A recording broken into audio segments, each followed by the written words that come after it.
Hey everybody, welcome to the Jim Masters Show Live Entertainment Lifestyle Talk Show Series. How's everybody doing today? We toast all of you with our fantastic denim mug. This was made by Mom several years ago when she was into ceramics, and she did one for every member of the family. So we toast all of you nice and casual on Saturday, coming to you earlier. Usually sometimes we come later in the afternoon on the weekend, or our scheduled times are usually 8 p.m. Eastern, 5 p.m. Pacific. For those that are watching live, for those that are watching this in the archives later, none of this matters. We just greet you and you and you. Thanks for joining us, gang. We got a little coffee in here today on a afternoon here in the New York area. That's where we do this show. We're in the greater New York, New Jersey, Connecticut area along the southern New England coast. This is our entertainment lifestyle talk show series. We've done well over 510, 15 episodes live just about 7 days a week for all of you, entertaining you, inspiring you, informing you, bringing in great guests from Broadway and Hollywood, television, film, music, stage, culinary arts, sports, comedy, inspiration, science and nature, health and wellness, and then some. Live audience right now, like our studio audience, because we treat this not like just an interview show. This is an entertainment lifestyle variety talk show series, which is kind of cool. And conversational, freestyle. We can go in any direction. You never know what's going to happen. Every show is something different. And it's sort of the old school way, the Dick Cavett, Johnny Carson way, warm, friendly, conversational, with amazing guests coming in, again, from all those different categories, celebrity friends and so much more. And a studio audience that's actually not in a studio. They are in their homes, their offices, their cars, wherever they are, watching on mobile. I know a lot of you like to watch on your mobile phones. You watch on your laptops, on your PCs, on your televisions. Ooh, we're very big on your, somebody said they're watching on their 63-inch television screen. And some of you even watch on game consoles. However you're watching this series, the Jim Masters Show Live, thanks so very much. We really appreciate it. We'd absolutely love it if you would subscribe to the YouTube channel. That really helps us big time continue to grow and build and just expand even more. The YouTube channel is Jim Masters TV. Click the notification bell so you never miss any of the incredible episodes, live episodes, pop-up shows, on location segments, and so much more. Behind the scenes episodes that we do, special guests, interviews, and conversations, the whole host of great things we do for all of you here on our series. And also, give this episode on YouTube a like. That's right, a thumbs up like. You see it right there on the channel. Give it a like. We would love that. And also leave a comment for us as well. When you leave a comment for us, we love that. We appreciate that. It lets us know that you're enjoying the series. It means a lot to us, but also at the same time, it also lets good folks at YouTube know that you're enjoying these episodes, so they will circulate this out even further around the world. So again, subscribe. There's that red button. There's no cost for that. Some people have asked, well, when I hit subscribe, is that like a magazine subscription or something? No, there's no cost for it. It just tells us you're following and you appreciate what we're doing here on the Jim Masters Show Live on our YouTube channel, Jim Masters TV. Hey, we've got some great music and conversation coming up with somebody who is a prolific music expert, aficionado, everything that you'd like to call him: singer, songwriter, composer, recording engineer, filmmaker, multi-instrumentalist. I mean, he said, Jim, you want me to grab the guitar, the ukulele? What would you like? He's got it all. He's actually in his fantastic studio right now. Award-winning, internationally touring American entertainer, singer, songwriter, multi-instrumentalist, producer, composer, Ted Wulfers is joining us. Based in Los Angeles, he has released 10 studio albums, a record store day exclusive vinyl single, and 1 EP, along with composing scores for award-winning films, television shows, and video games. He's currently directing a documentary film on the Gibson J-45 Acoustic Guitar, and his music has been heard and featured on radio stations throughout the world, as well as television networks such as ABC, CBS, CNN, CNN Europe, ESPN, Fox, the Hallmark Channel. I know that perked a lot of ears because we have a lot of Hallmark Channel fans that watch our show, the Lovities, NBC and WGN, which is in Chicago. He has just released the 10th album, Play Ball, original Ballpark Organ Instrumentals, continuing to release music videos, singles from his ninth album as well, Tremolo Moon. And in 2020, when the COVID-19 epidemic halted all touring, performing, and recording sessions, he began to do solo performances from his studio as well. Since the shows began during quarantine, the shows became Choir and Ted, consisted of 100% original music from his extensive catalog. Great improvisations on guitar, piano, bass, ukulele, mandolin, drums, harp, harmonica, and so much more. Besides the latest album, his theme song and full music score for the award-winning TV series Vendors was released and produced several successful singles and albums for other artists as well. And he achieved incredible radio success with the top 40 radio hit, Here We Go, the beachy ballad, San Luis Obispo, and the 2016 radio smash, The Cubs Won It All in 2016, of which the lyrics have gone into the Baseball Hall of Fame and was released on vinyl as a special 2017 Record Store Day exclusive release. Primarily known for rock and pop and Americana, jam band, blues, and ukulele music, he has released, again, 9 original albums and so much more. It goes on. His experience, his love, and his passion for what he does is extraordinary, folks. And that's just the short list of some of the things that he has done in his career. A prolific instrumentalist, composer. Let's tie in and check in with some of our lovely viewers who are watching from all around the world. My hair wants to do whatever it wants to do today. It's the weekend. I think my hair is off today. It's been a busy week of working on television, radio, and then this series. And I think my hair just wants to hang out and hang long.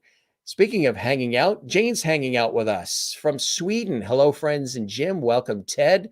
Lovety Ted. I already told him about the Lovety here on the show. He says, bring it on. He knows what it's all about. Good to see you, Jane, in Sweden. And Sherry Larson is watching in Kansas. And she says, good afternoon, evening, everyone. Because again, we have time zones. People are watching in the United States, Europe, Asia, Australia, Africa, New Zealand, Canada right now. It could be any time of the day. Wherever you are around the world, we welcome you. Good morning, good afternoon, good evening. Hope you're all having a fantastic Saturday. We sure are. Jen Barry is here from Allentown, Pennsylvania, one of our regular faithful Loveties. And she says, hi, Jim, Loveties, and guest. I love that. We welcome you as well, of course. And Mary Bishop is here from Florida. Hello, Jim and Lovety friends. Good to see you, Mary, watching in Florida. We say hello to the Lovety Squad, who's hanging out with us too here on the Jim Masters Show Live. The Lovety Squad are those who watch all the time, and they share the links on their social media. They're posting. They're part of our Facebook group, the Jim Masters Show, Lovety Hall, and all of that. So good stuff. Good stuff. Nice to see everybody here. Again, we're here a little bit earlier. I know those of you in the later time zones, like in Europe and other parts of the world, Asia, you're probably very happy we're doing this earlier. So it's nice to see all of you here. Let's see, Merlin is here as well, and she is here from Canada. Good to see Merlin. Welcome, Merlin, in Ontario. And Linda is here. Hey, Linda, good to see you there in beautiful St. Augustine, Florida. Welcome, Ted, to the Lovety Squad. And Juanita is here from South Africa. Mary Bishop says, hello, Ted. Juanita also chimes in. Hello, and Lovety Squad. We're all friends, so just checking in to say hi. Yes, we are friends. And Toby is here. And Jane is saying hello. They all say hello to each other as well. Toby says, drizzling here in Encino. There's your latest weather update. So you're not in your banana-shaped chair, I guess, on your balcony, since it's raining in Encino, California.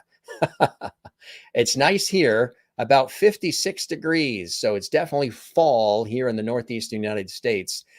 Merlin says, but it's beautiful. This is really a place to be. The fall foliage is late this year because it was a very rainy summer, sort of a little bit of a rainy fall.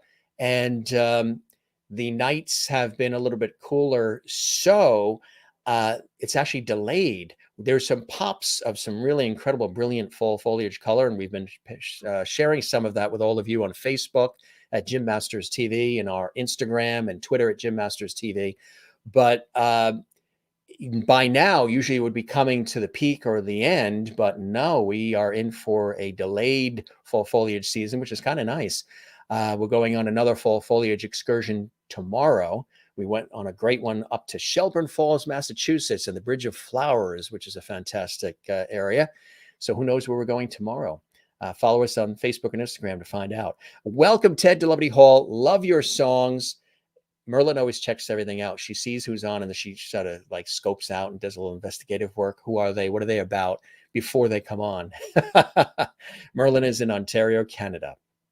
And you live near my pal, Kenny Lee Lewis. Kenny was on our show just a couple of days ago, and he was fantastic. And Marvin Azzioni was with us, and Barry Keenan was with us, and we've had so many incredible guests. So nice to see everybody here, and welcome everybody. Christine Clifton is here, and some of you have sent emails that our intern Kyle has responded to, and we appreciate Kyle doing that. It's been a help with that because I've been so swamped lately, but I will be responding to any emails that you guys have sent. As Jeff's been very, very swamped, and we get about 111 emails a day just for this show. And then I have everything else with my professional work. So I will respond to you as well. And thanks for the emails and questions and guest suggestions and all the cool things that you've got. I've seen everything. Kyle was able to respond to a couple of them for me, which I appreciate, just, because we want to make sure there's acknowledgement.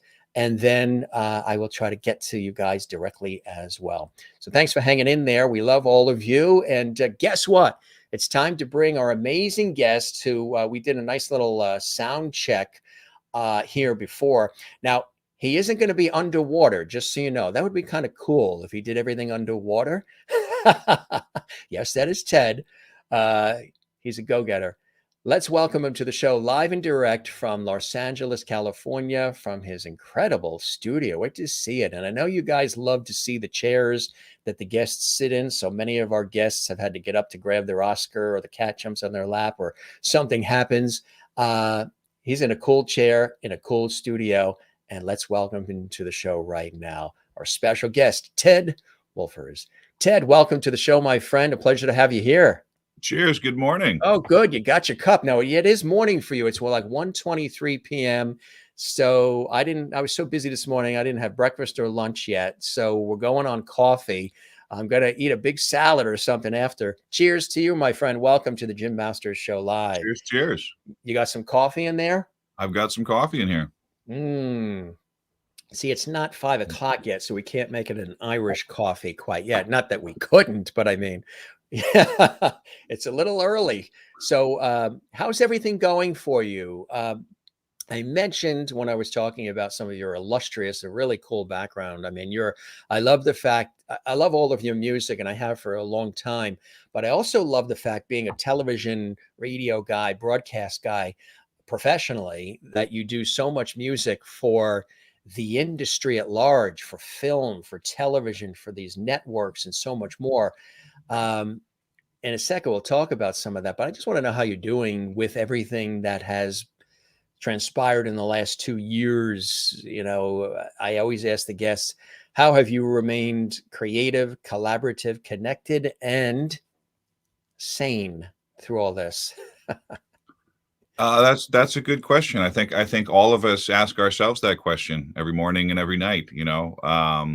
I'm hanging in there. I've always taken a positive approach to embracing the change. I mean, I actually enjoyed the introspective look into why are we here, what are we doing, that 2020 gave us. 2020 was a horrible year for all of us, but it was also a little bit of a gift to actually take a pause for a second and say, wait a minute, what's going on here? And so I've always tried to take that positive outlook. At the same time, we've seen our species, our country, our earth, not really stepping up to the plate. And so that's kind of a bummer, that anyone who's a sensitive person who, is in touch with the species and the fellow humans, Hmm. It's rough out there, kids, but we Yes, it gotta stay is. positive and just thank goodness for music, you know?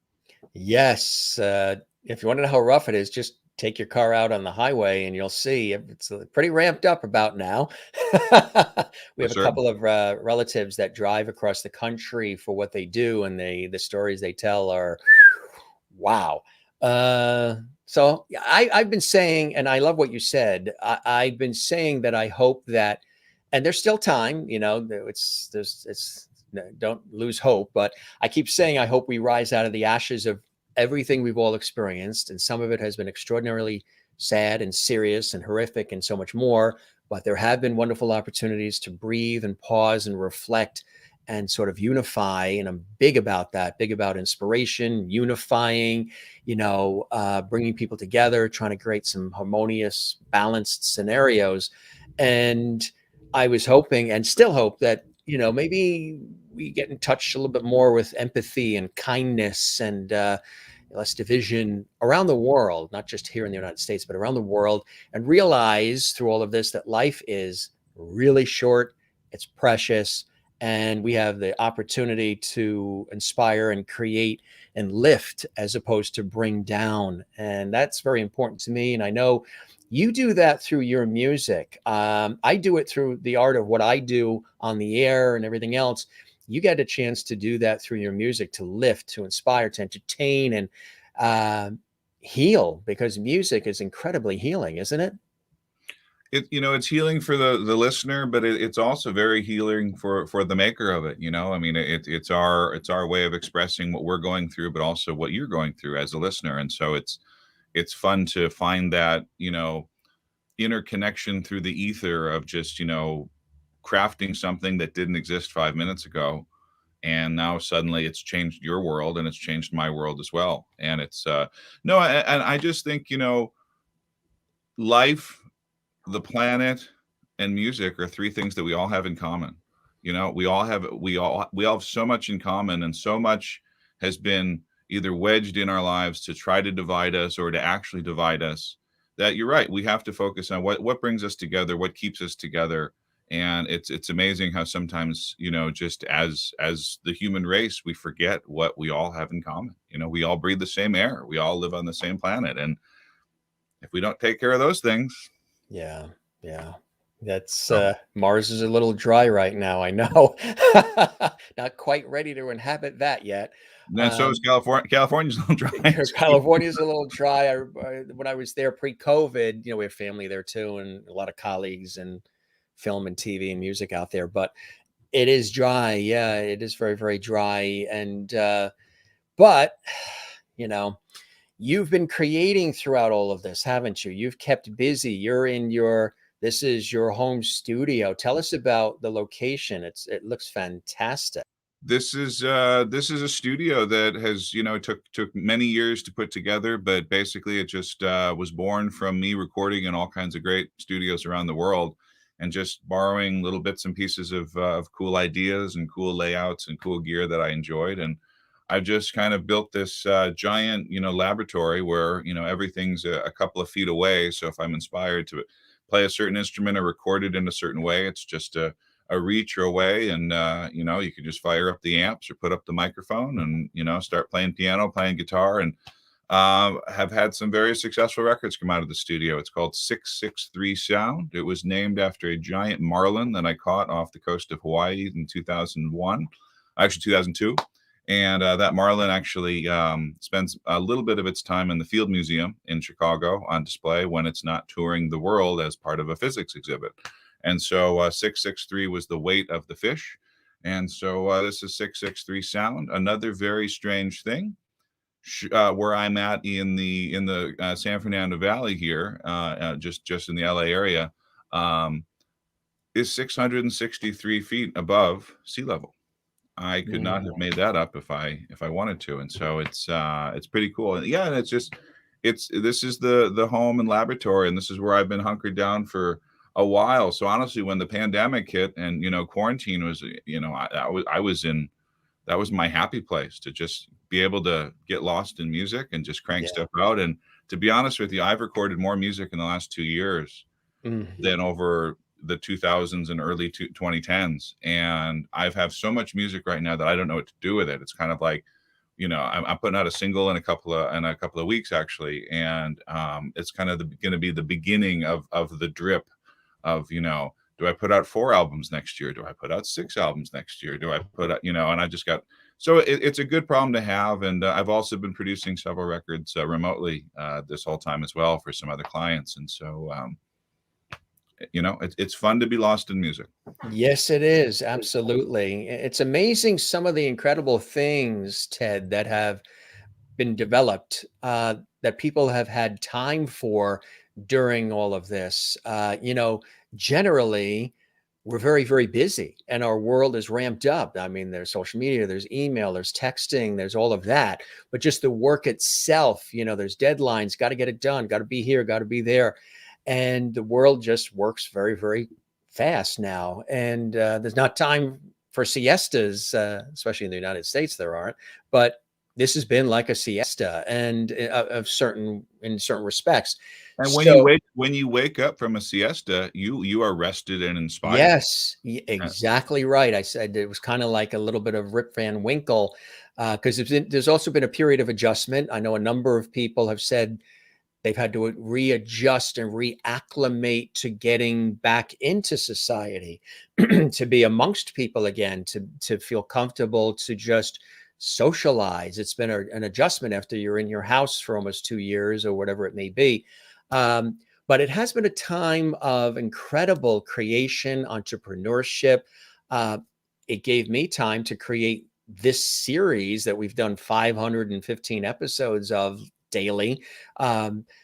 Before the pandemic, I've wanted to do something like this, but so busy doing what I do professionally, never really had the time to devote it to do it the way I really want to do it. I mean, you could just throw anything up there and just there, you know, see where it lands, but to do it in the fashion with the professionalism and the creativity that I wanted and the warmth and all of that I wanted it to be, it really took the fact that I was supposed to be flying to Ireland and Texas and Florida on TV shoots and all that, and the planes stopped. So I said, bring in the TV lights, create this, and let's run with it and see what happens. And it's been great. There's been a lot of that. And for you too, like you say, you've created more music in the last, you know, year or so than you have in recent memory, because it's given you an opportunity to do that. It's also therapeutic. It keeps you connected, and it keeps everything flowing and the juices flowing to have been doing that, right? Oh, for certain, and it keeps the muscle going too. You know, I mean, you know, if you don't run, you rust, so to speak, and it's a thing of, you know, like I was just asked a friend of mine who I hadn't seen in a couple of years, was just asking me the other day. He said, you know, are you busier now than you were before the pandemic? And I said, about some stuff, no, just because I'm not touring, I'm not flying to a different place, or, you know, going to a different place every day at the moment. But at the same time, I'm busier than I was about things I want to be busy with, because Right. Yes.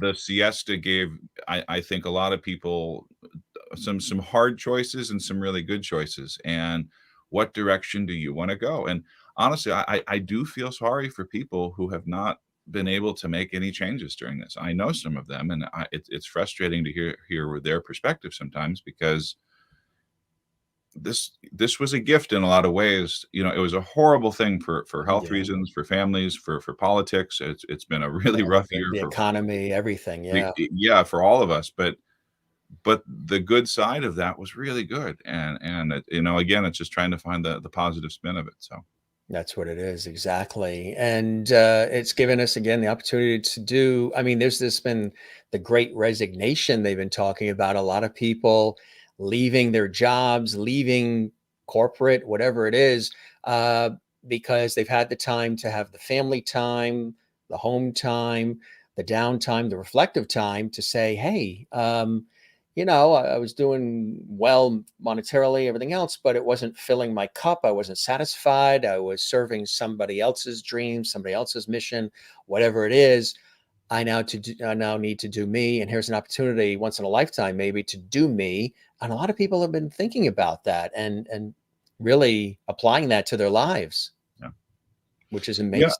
And then on the flip side of that, there are a lot of people who are still down and out and are still trying to figure it out, but they've Yes. also been given a little bit of a chance to say, hey, I'm down and out. What, and I know some friends who are extremely down and out, in the very early of this, who are doing really well right now.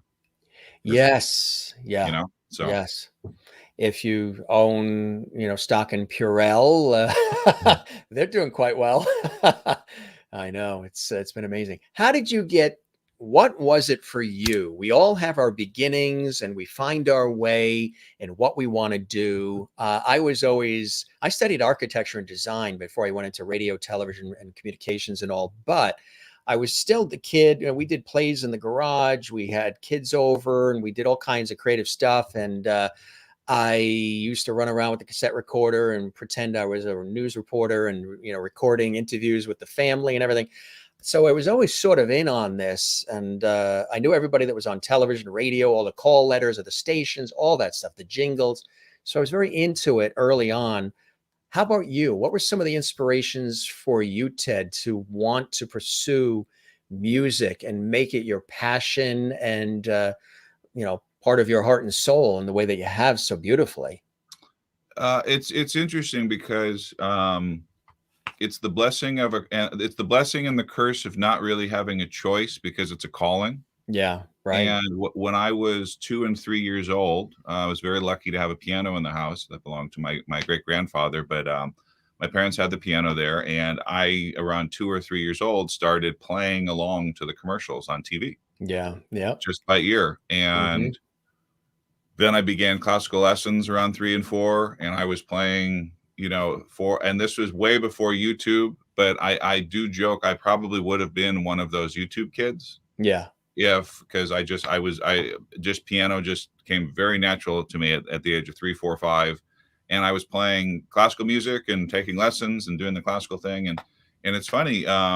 Baseball was a huge passion for me, and I always wanted to play baseball, and my parents were always just like, you gotta practice the piano, and okay, and so I kept doing the classical thing and playing the recitals and playing the performance stuff, and in 6th grade, my piano teacher died.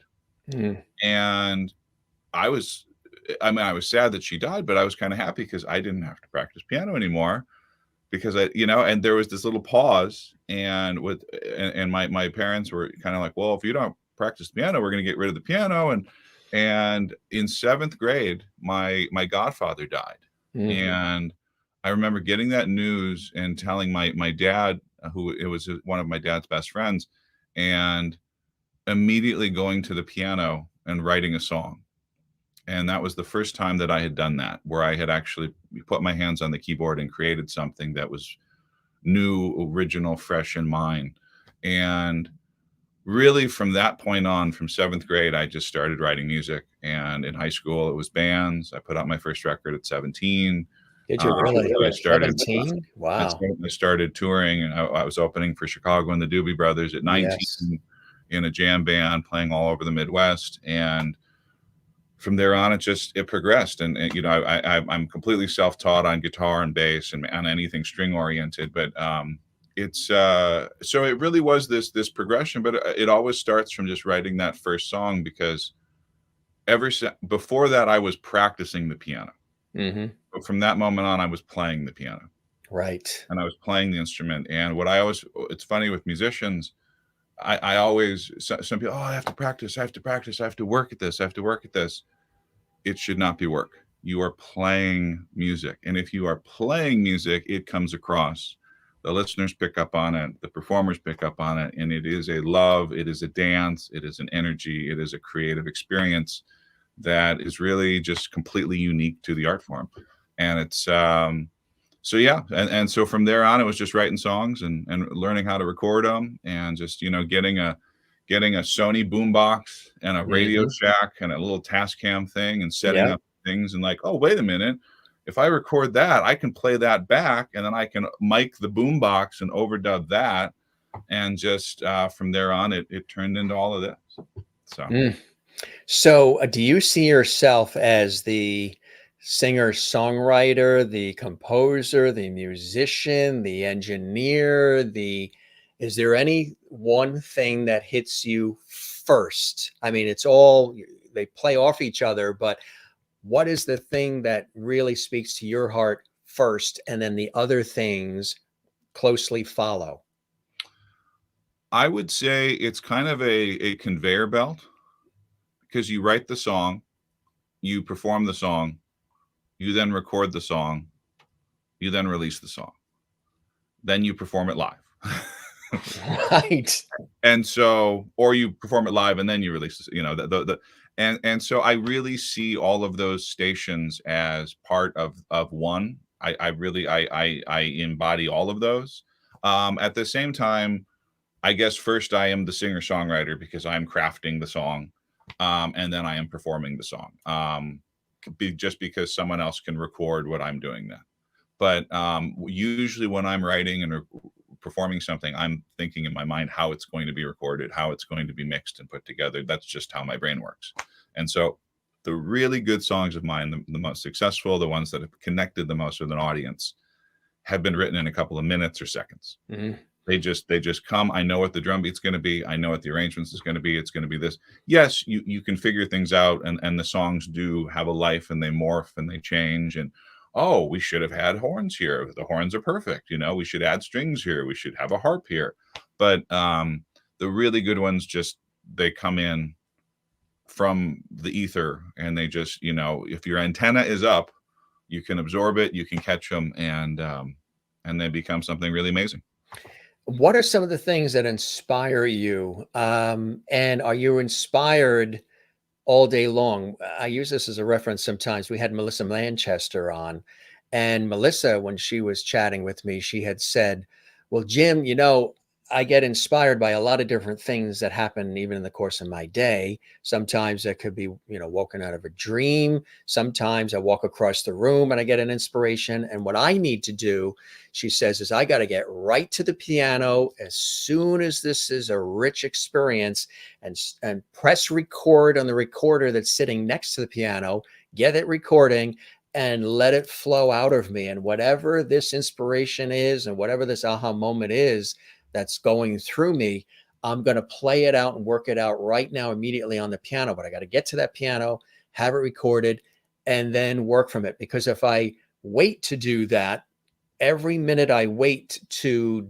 capture it, it weakens, it sort of just disappears and fades away, or it just won't be as rich as what I'm thinking at that time. Do you have that happen? Are there times where you're on a train, a plane, in a car, in somebody else's house, walking down the street, in a supermarket, anywhere, and all of a sudden this fantastic, brilliant idea came to you, and you got to get to a recorder quickly? all the time, all the time. I have music in my head all the time. It's from, if I hear the click of a car next to me in traffic, I can't tell you how many songs I've written from rental car blinkers because of the different tempos of them, Yes. and you hit left and like, oh, the right blinker. Oh, this is a song, pull over right, And the Volvos have the loud clicker because of their safety history. Yeah, it's a rhythm, and life is a rhythm, and so it's a thing about, I'm always hearing music in my head, but so much inspires me. Sometimes doing the dishes, if the water's at a certain pitch, and you think about a conversation you had a week ago or an hour ago, and then boom, song.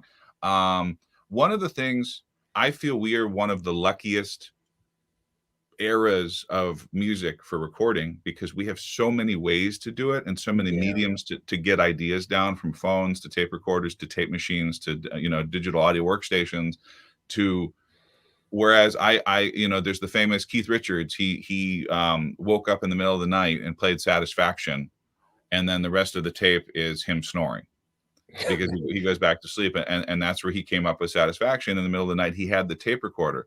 I always think about Mozart, think about Beethoven, think about these amazing composers a couple of centuries ago who had this amazing music. Yes, they jotted it down, but a lot of them didn't even live to hear it performed the way we hear it now. And I always wonder, if you hear a Mozart piece played by a symphony today, was that how he wanted it?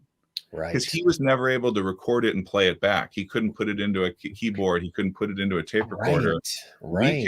We can do all of that. And so the other thing, though, I have to say about, you know, tracking the idea and finding the idea is, I write so many songs and I've had so many ideas come in that it's a thing of, I really try to self-edit, and I self-edit by, if I can't remember it, you can't remember it. Mm-hmm.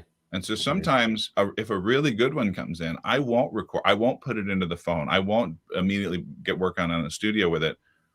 I will try to say, like, this is really good. Let's see if I remember that tomorrow. Let's see if it builds and it marinates a little bit, because the song is already there. Like, I already have a first chorus. I already have a first, you know, second verse. I already have the structure in my head.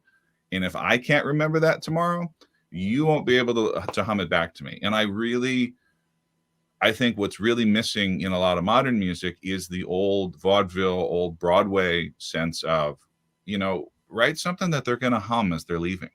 Right. Give them Right. something to take away, instead of just blast them with monotonism, or blast them with lyrics, or blast them with a melody that makes no sense, or a rhythm that makes no sense. If the rhythm is catchy and the melody is catchy, you're going to hum it. You're going to tap your toes. Right. I agree. Yeah, I absolutely agree. I want to let folks know that are watching.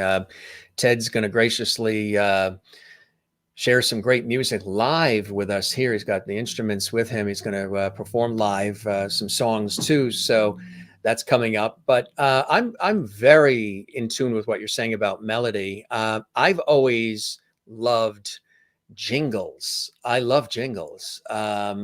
I used to love when the television stations, the networks would come out with these 2-minute long promos of, you know, CBS, We've Got the Touch, and you'd have the singers, the session singers singing, and they'd show all the shows that CBS, you know, carries, and just grand music, and just, I'd be like charged up, because working television was just a big thing, and it identified the network, and there was a certain feeling you felt, and warmth and connection and relatability to the people that you saw on the network. And just, you would hear those jingles. Same thing with movie soundtracks and television shows. I mean, if you go dun dun dun dun dun dun dun dun dun dun dun dun, you know, it's Dick Van Dyke. I mean, but today I can't think of a lot of TV themes necessarily, because they don't run them very long, and they don't really run the credits at the end. I mean, it used to be a big thing. The open to the show was as grand as what the show was going to be, and the big finish and close with the credits was big too.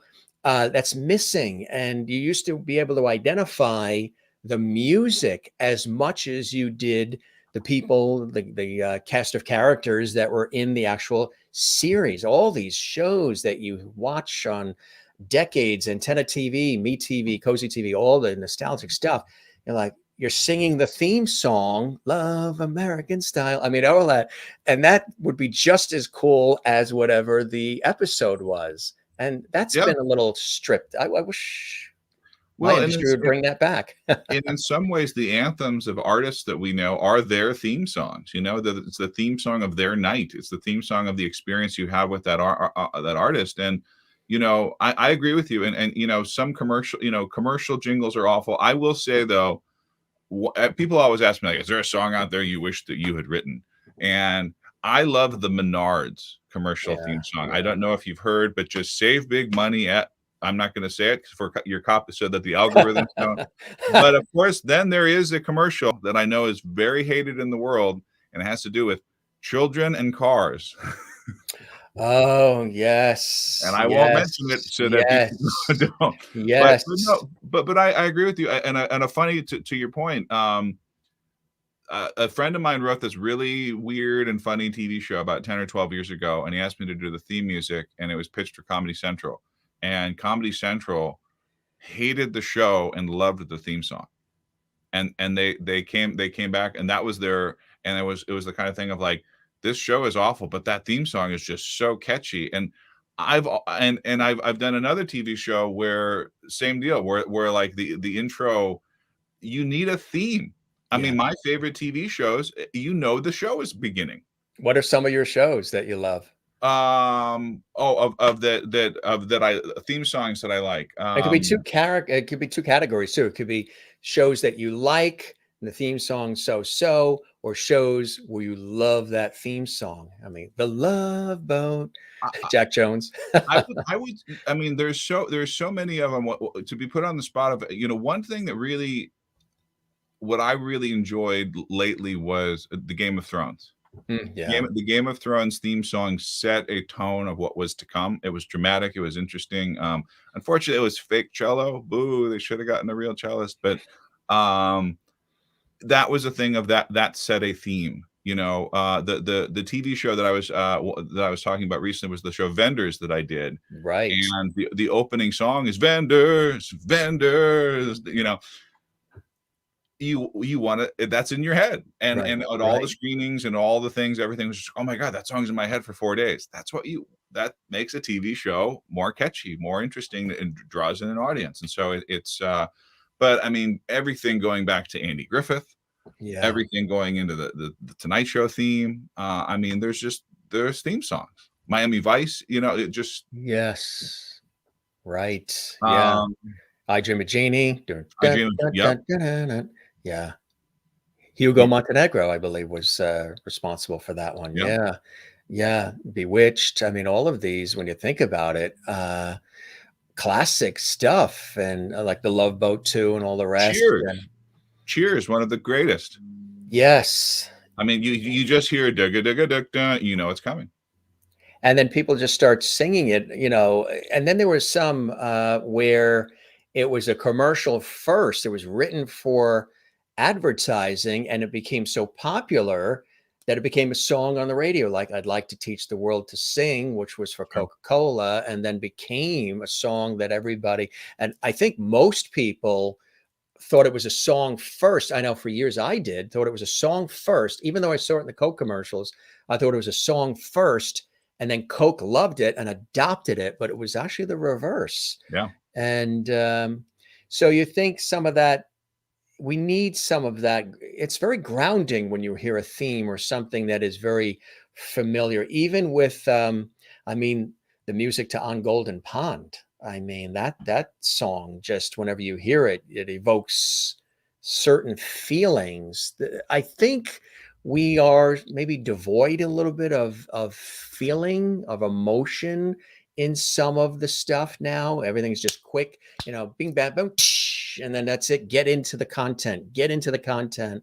Where before there was a feeling that was evoked and pulled out of you before the content even came, and then it was capped off with a return of that music and music throughout. If you see some of the older movies and TV shows segueing between segments and scenes, a lot of really fantastic music was used. Transitional music was used in between scenarios, or when they would go to a commercial break, really terrific orchestrated stuff. And you're like, you don't even hear that anymore.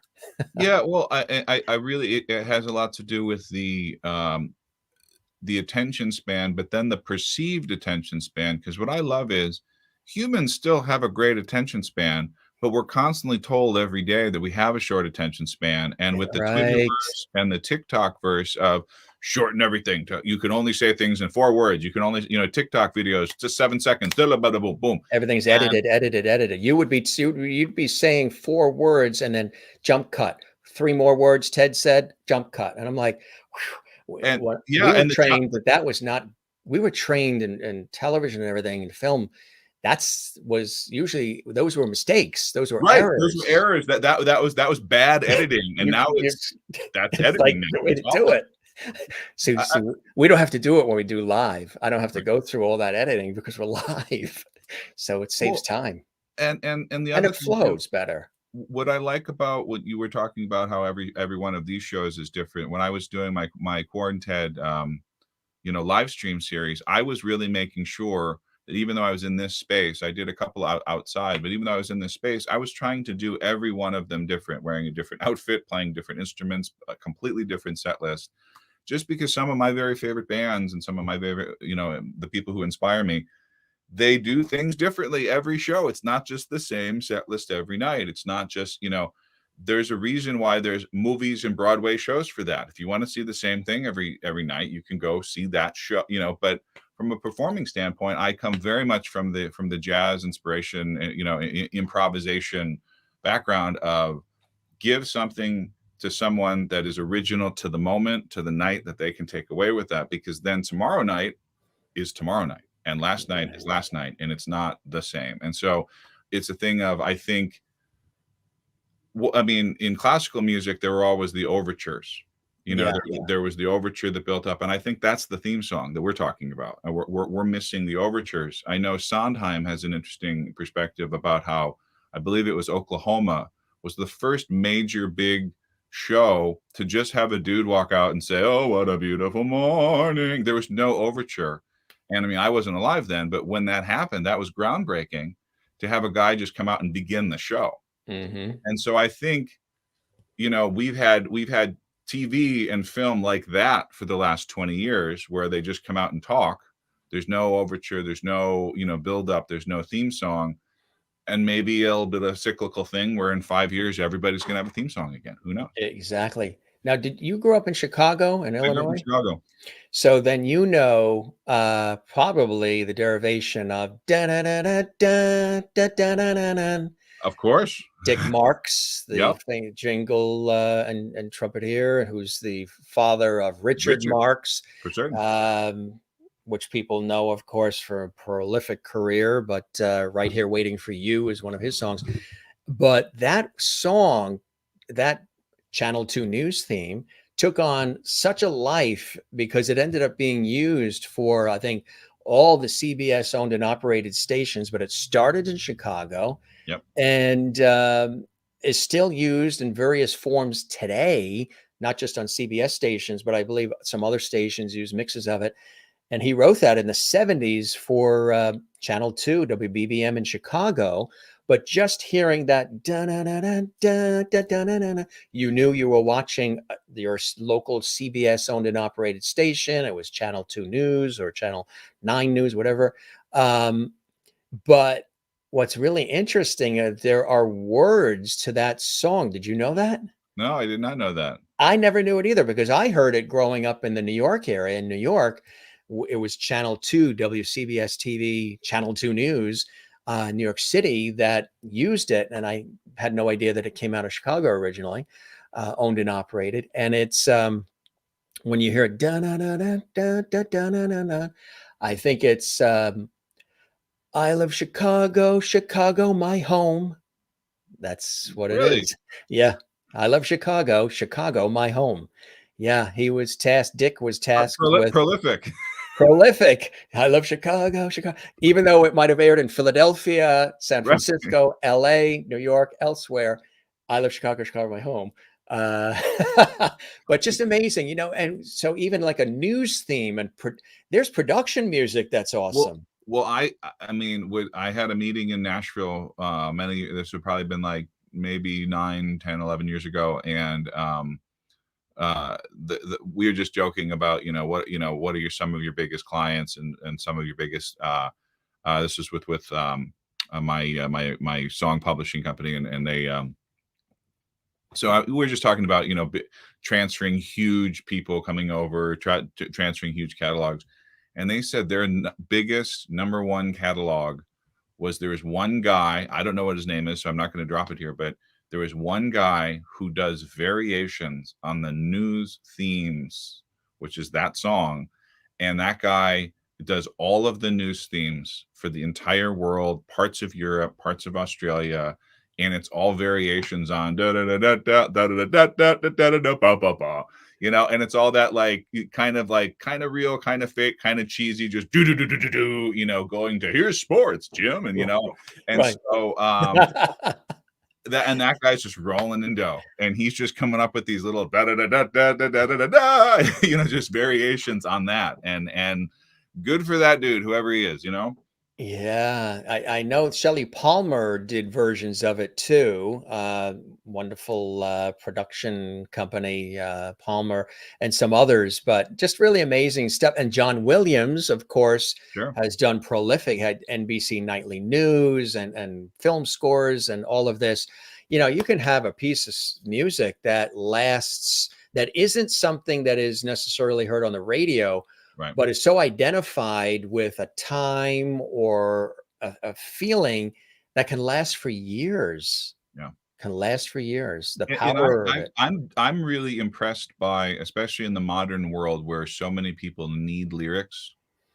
If you can come up with a musical theme or a musical jingle or a musical passage that the world knows right now that does not have a beat or does not have, you know, lyrics attached to it, that is, in the modern world, that is very impressive. Is there one that comes to mind that you think of that is out now that's relevant that might click with some of our lovely viewers watching? I mean, when you say John Williams, I immediately think of Indiana Jones. Yeah, Um, yeah, I immediately think of the Last of the Mohicans soundtrack. yeah, yeah. Just, you know, things where, you know, the Olympics theme, Yes, right. you know, just little, those little things where if you hum a bar, everybody knows it, everybody can finish it. And I just think in a lyrical driven modern music industry, it's impressive to have, you know, the licks are gone. Maybe that's why I like bands that, you know, play great guitar licks that everybody knows the songs, you know, I don't know. Right. Whoever came up with do do do for NBC. I mean, Right. that was, I mean, 3 notes. or Honda is just 2 notes, right? Dun-dun. Right. Yeah. Or the ringtone, whoever came up with like the early 2000s Nokia ringtone that you hear in Yes. movies, everybody knows that. I mean, I couldn't hum it right now, but if you had an old Nokia phone and it went off right now, I would know it was an old Nokia phone. Yes, or when like Windows would sign up and Sure. or power up. You've done work with video games as well, huh? Yes. I scored a video game called Hexair many years ago. It was very fun to they called me and they said, "We need." This is a great. There's a lot of great elements to the story. So tell me if I'm going over time here, but um, Not at all. We're loving it. I get a call to do a 15th century gypsy jazz pirate tavern set in a 1950s bop theme that like Middle Eastern pirates would have gone to. And so I said, "Yeah, I got it." I mean, that I completely got that task, and I actually went out and I got I traded 2 really nice acoustic guitars for a beautiful 1913 Gibson mandolin, and I ended up writing all these themes on this beautiful mandolin.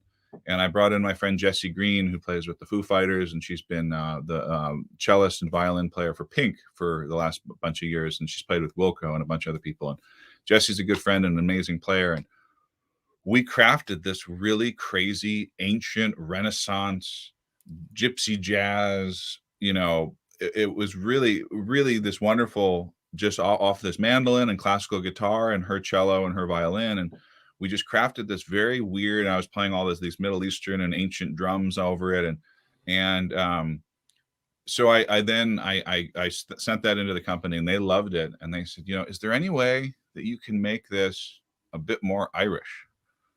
And I was like, "Interesting." And these were directions that were amazing. You know, like I love directions like make a 15th century 1950s bop Middle Eastern thing happen. That is right up my alley. I can visualize that instead of like, "Can you make this more rock? Can you, you know, Right, it's like, right. can you make this more metal?" And so so we've got the mandolin going and the classical guitar going and the violin going, and they're like, "Can you make this more Irish?" I was like, "Okay." And I'm from Chicago, and honestly, if I was in LA at the time doing this soundtrack, if I had been still living in Chicago, I could have gone down to any Irish pub I know and Yes. said, "I need a tin whistle player," and Patty Maloney or Patty Mahoney would have come right over. We would have Right. done the tin whistle. We would have made it.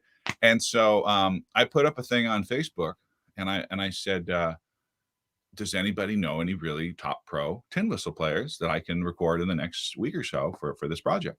And I reached out to my friends in Flogging Molly. They were on tour, and they actually wanted to do it, but they were on tour in Europe at the time. And so um, so I got a call from a guy, and he was like, I'm a tin whistle player. I'm really good, and I hear my references, and I'm $150 a song, and we needed, you know, 3 songs. But I got this other number, and I got this other number randomly passed to me. And so I call it, and I get this weird voicemail or voice machine. And it's like, hey, bro, you've reached surfing Irish music, man. Leave a message. We're off surfing and drinking Guinness. And like, yeah, like maybe leave a message, bro. And I'm like, what the hell is this? Right. And so I said, hi, I'm Ted. I'm doing the soundtrack. I hear you're very well, represented on the instrument, and here's what we're looking for. So the guy calls me back, and he's like, where did you get this number? And I said, well, I was given it on Facebook. And he's like, we started a joke Irish band for like a Halloween St. Patrick's Day party. This was a beeper. This was a beeper that had a voicemail attached to it. And he's like, where did you get this number? Like, so the gentleman's name was Eric Wrigler. And for those of you who don't know, Eric Wrigler played on all of the Braveheart soundtrack. He played on all the Titanic soundtrack, Road to Perdition. He is the Jimi Hendrix of tin whistles.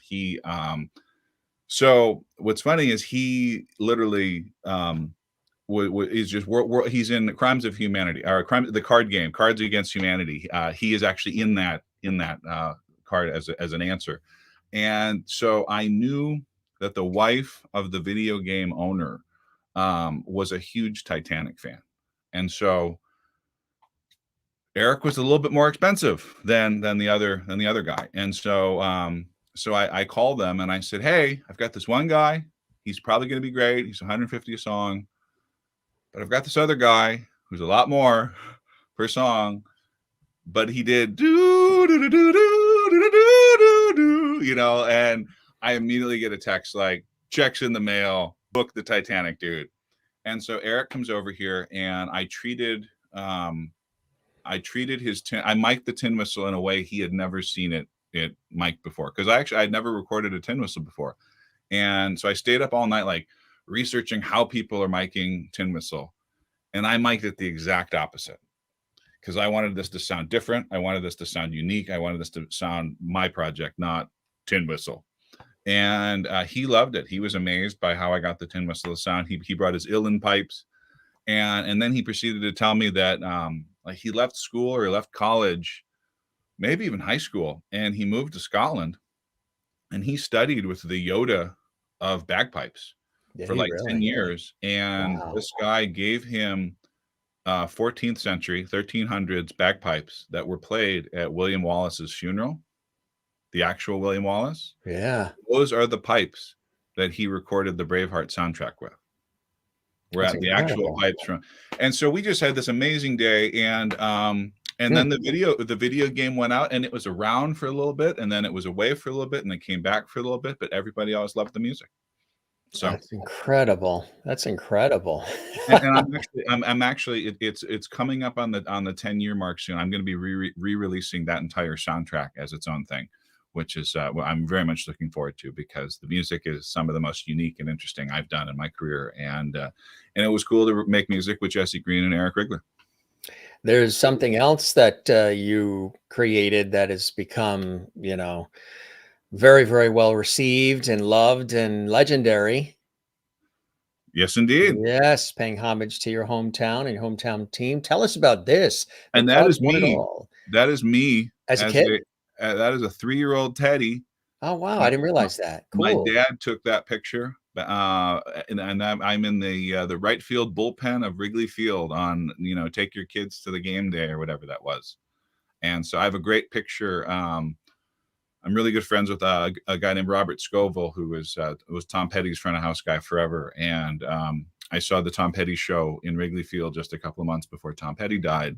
And I posed, and I had shorter hair than I do now back in 2017, but I posed in that exact position as a much older fella then. So I have 3-year-old Teddy and older Ted in the exact same spot with many years in a row.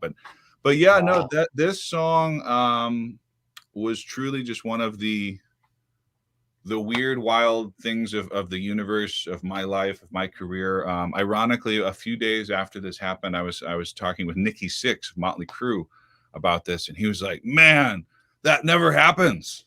And so what happened was I was having the Cubs were in the World Series, which, as you know, was a very rare thing to be happening every century or so. And this was in 2016. I'm a Mets fan. I can relate. Exactly. Exactly. And so the Cubs are in the World Series. They're playing Cleveland. And I am producing a record here at 663 Sound for another artist.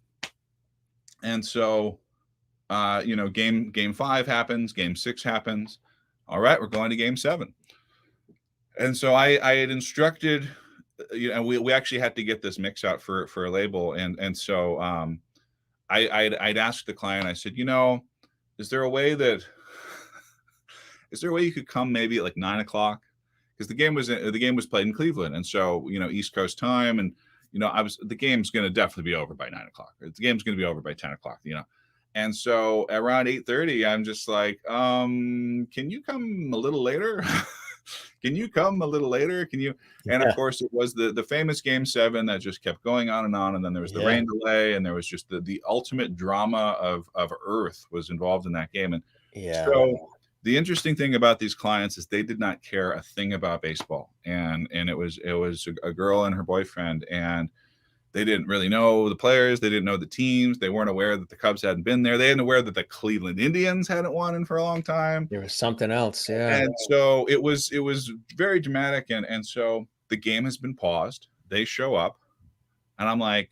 And my friend's at the game. He's texting me. He's like, they're talking about maybe canceling this and playing again tomorrow because the rain was so bad, Yeah.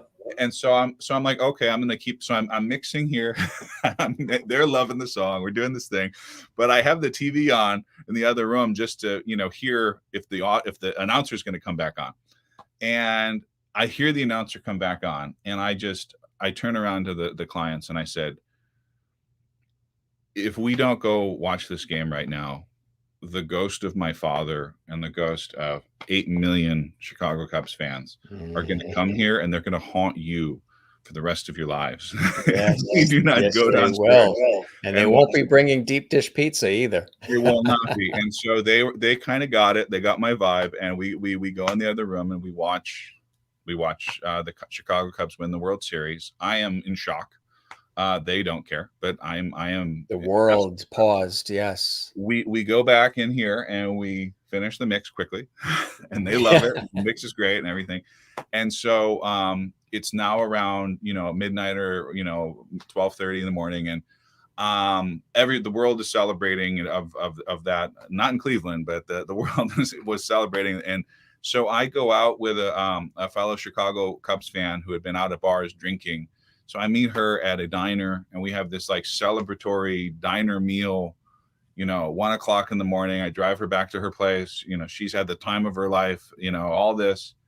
And I was driving home, and I said, I'm going to take Mulholland Drive back, because Mulholland Drive, if you don't know, is one of just the most famous, classic, beautiful roads to drive in the morning, to drive in the day. Yeah. But at night, it's really something special. And I drove 2 years ago. I ended up going that way, going from Hollywood area to Burbank, and followed that through. Very beautiful. Yeah. It's just a magical thing. And so I'm driving up Mulholland, and this song idea comes in. And I just said, wow, this is a good one. Going back to, should I get the phone out now? No, well, this is a really good one. And so I'm humming it to myself. I'm driving to Mulholland, the stars are there, the windows down. And, I wish I could have called my dad, but he had passed. I wish I could have called some other friends that had passed. I wish Harry Carey had seen this. There were so many people that worked so much in that, Ron Santos should have seen that, so many people. And so I'm full of emotion. I'm driving Mulholland Drive. I'm not in Chicago, so I can't party with my Chicago friends. I'm not in Cleveland, who my friends are at the game. And so and the song keeps getting better, and the song keeps getting better. And so I come home, and I pick up a guitar, and a side story for later in the conversation or whatnot, but Bob Dylan had actually rented this guitar from me earlier in the year, and I had not changed the strings on it yet. And the DNA from Bob was very rich in those strings. And so I pick up the guitar, and I'm working out this idea and strumming it.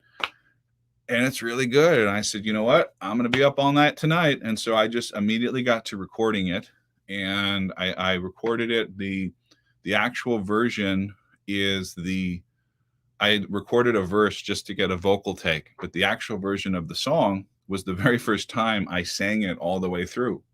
And it is a live recording that then I overdubbed some bass to. I overdubbed some, acoustic, some electric guitar, and some pedal steel and some harmonica, and put out the song. I have the song. It's like 6 a.m. now, and I'm just like, you know what? I'm just going to put this out on Facebook and see what happens.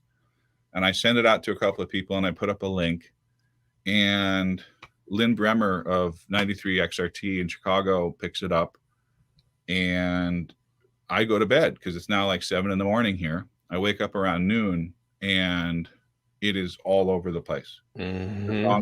The song is not in anywhere on iTunes. The song is nowhere out, because the song is only like 5 hours old. Mm. And it is just going everywhere. And I put it out on I think Bandcamp or SoundCloud or something, and people were downloading it, taking the song to gravestones and playing the songs at the gravestones of their loved ones. Yes. They were taking the song and holding it up to the bricks of Wrigley Field and just playing the song at Wrigley Field. Mm-hmm. And so I get a call from XRT saying, we're going to be playing this song all week. We're going to be playing it during the rally, which was this happened on a Wednesday. We're going to be playing it at the rally on Friday. And the rally on Friday was 5 million people. It was actually the largest group of humanity in American history when they actually did the tally. Yes. And that even beats the Black Friday sales at Best Buy. Totally right. Running all of America. Exactly. Killing your neighbors for the Cabbage Patch Kid. Right. And so it was the thing. It was just so amazing that so the song is just getting played for these millions and millions of people. It is not on iTunes. It is nowhere that you can. I mean, people were buying it on Bandcamp, but it was not out and people were angry. They're like, why isn't this on iTunes? I'm like, it's hot off the presses. Happened. It's still, I just did it.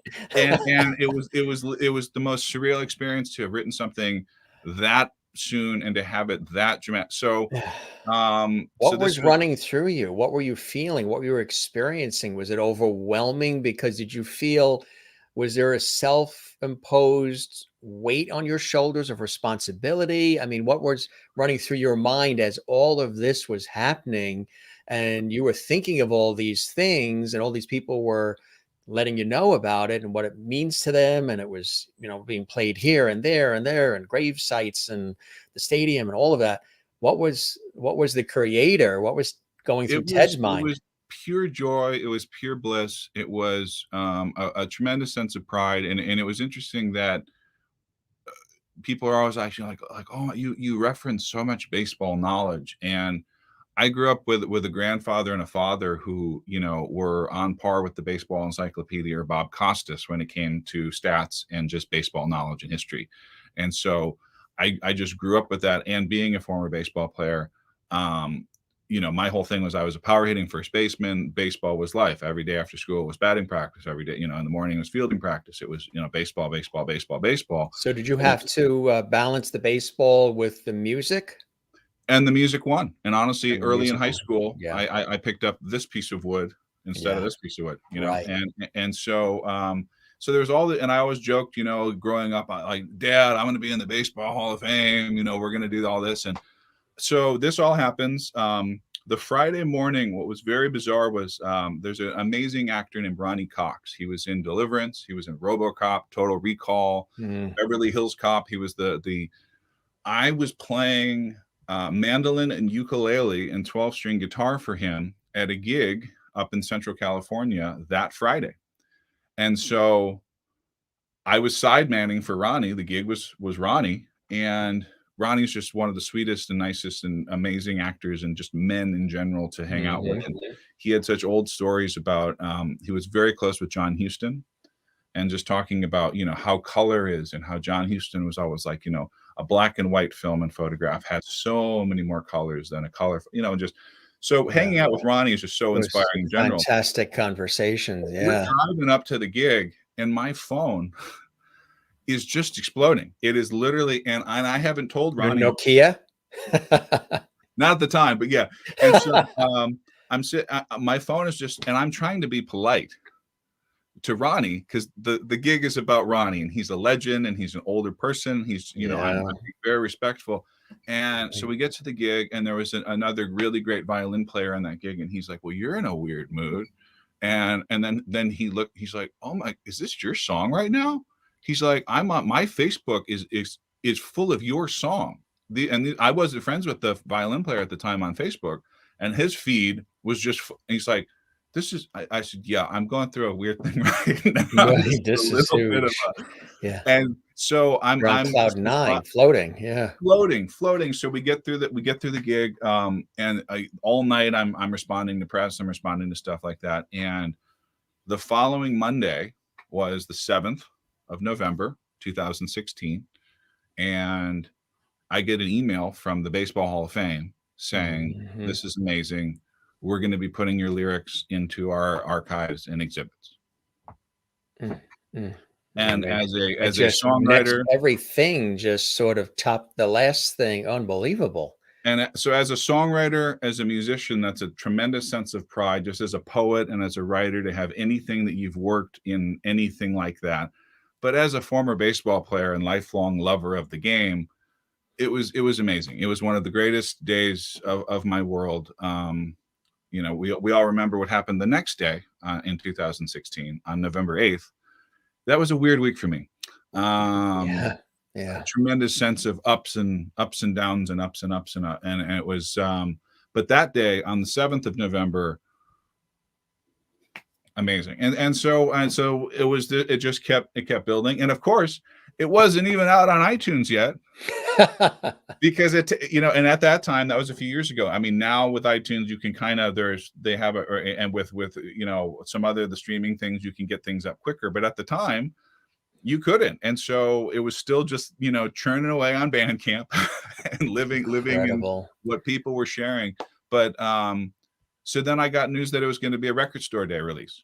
And so so that following April, it was a 7-inch record, which you showed the cover of. And what's funny about that vinyl disc is it is the only song historically ever released about the Chicago Cubs winning the World Series.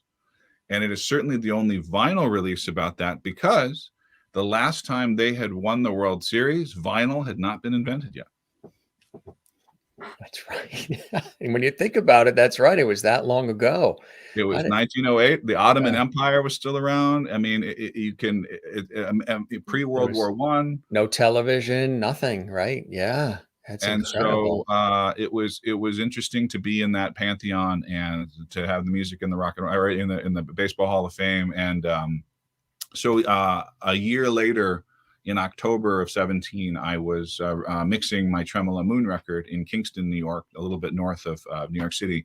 Yeah, that's right.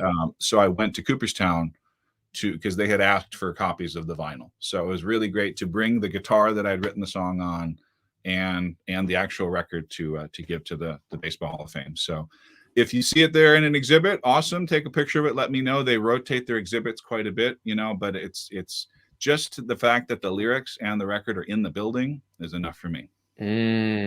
Congratulations on that. And that's just an honor. That's legacy. That's, and to be tied with that World Series win and everything, it goes down in history, and it's such a great song as well. You mentioned that album. Tell us about that too. I know that's near and dear to your heart.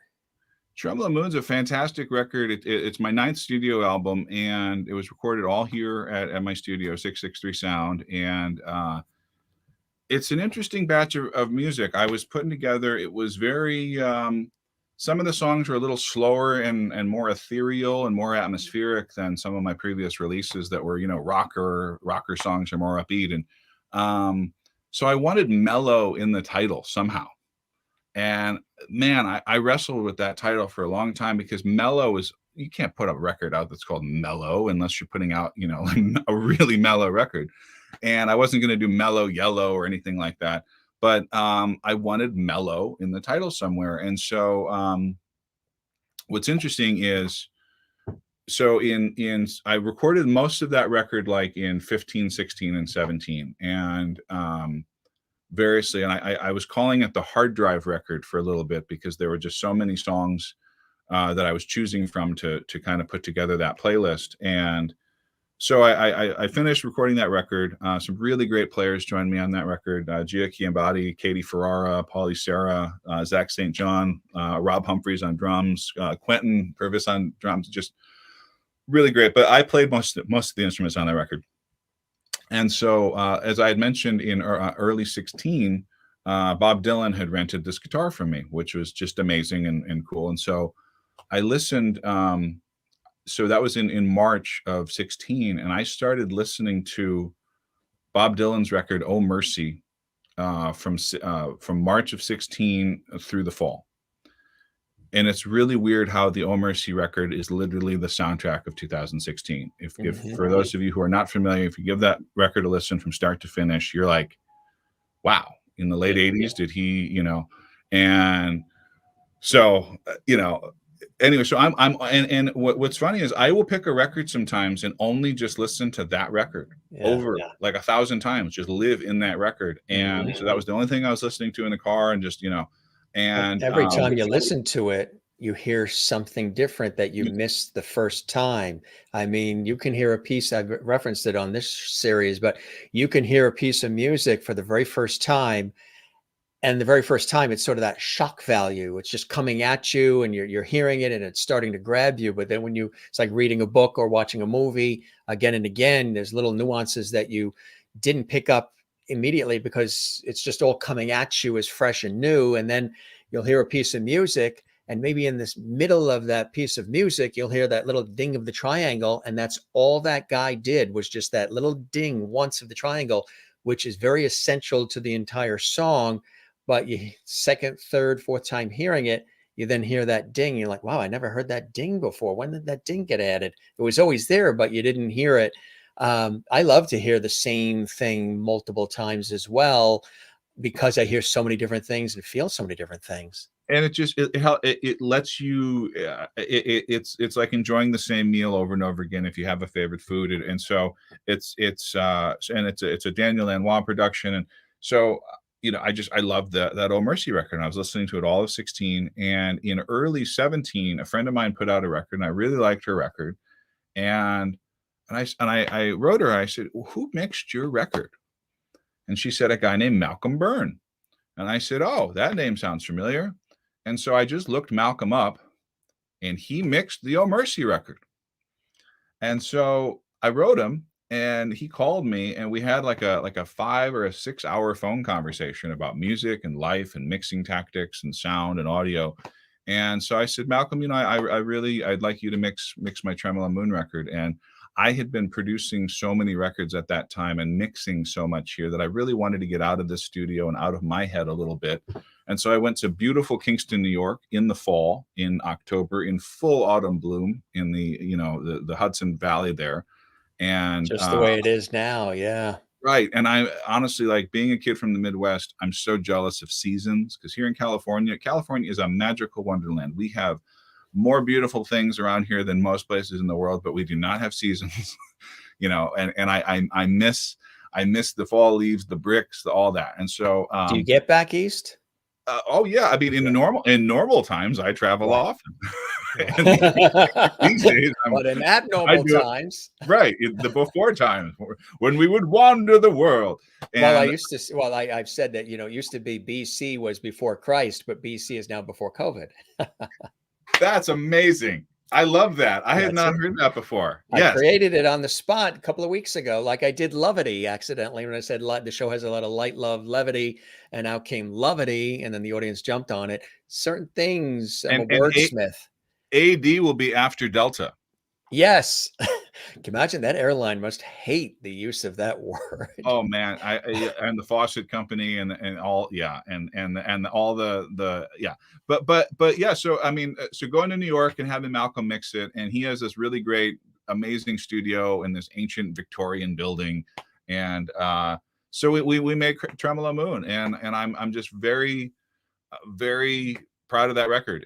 I've called it my most adult record. And it was a good direction of where some of my playing and some of my music is going. And it was just a lot of fun to make that record. And there's some really, from the John Hughes song on there that has a lot of 80s twinges to a song called Thoughts and Prayers that I had put out that went viral. That's right. What's interesting about Thoughts and Prayers, I wrote that in response to the Vegas shooting, which, October 1st of 17. And Thoughts and Prayers got picked up by the Now Real This News Network, and they put together a video for it that had like 300,000 or 400,000 views in a couple hours, and it was getting Thoughts and Prayers ended up being used. Colleges were teaching the song. Some graduate people were using it as their keynote addresses. And if you read some of the comment threads, you had very liberal people who were very, liberal about gun control. And then there were very conservative people who were very conservative about actually having conversations. Actually like coming and saying, wow. And I got a couple of hate mail emails, and I got a couple of emails from this one guy who's like, man, I'm a big NRA guy. I'm a big guns right guy, but you're right. And as an artist, as a songwriter, if you're putting out music that is getting people to think, and getting people to talk instead of just laugh and dance and have a good time, it was a very cool. And though that song Thoughts and Prayers was also written on the Bob Dylan strings on that guitar. Speaking of Bob Dylan, Dana, who's watching in Ontario, Dana, welcome to the Jim Masters Show Live. Great to have you here. We'd love it if you subscribe to our YouTube channel, Jim Masters TV. Dana's asked the renting of the guitar by Bob Dylan. Is that another story? So it is. Yeah. So I have kind of cool that he rented your guitar. it was very cool. So in Los Angeles, there's something called the gear cartage community, and so it's a great place to keep gear, to keep large gear, to keep gear when you're touring, to keep gear, to have it delivered to studios.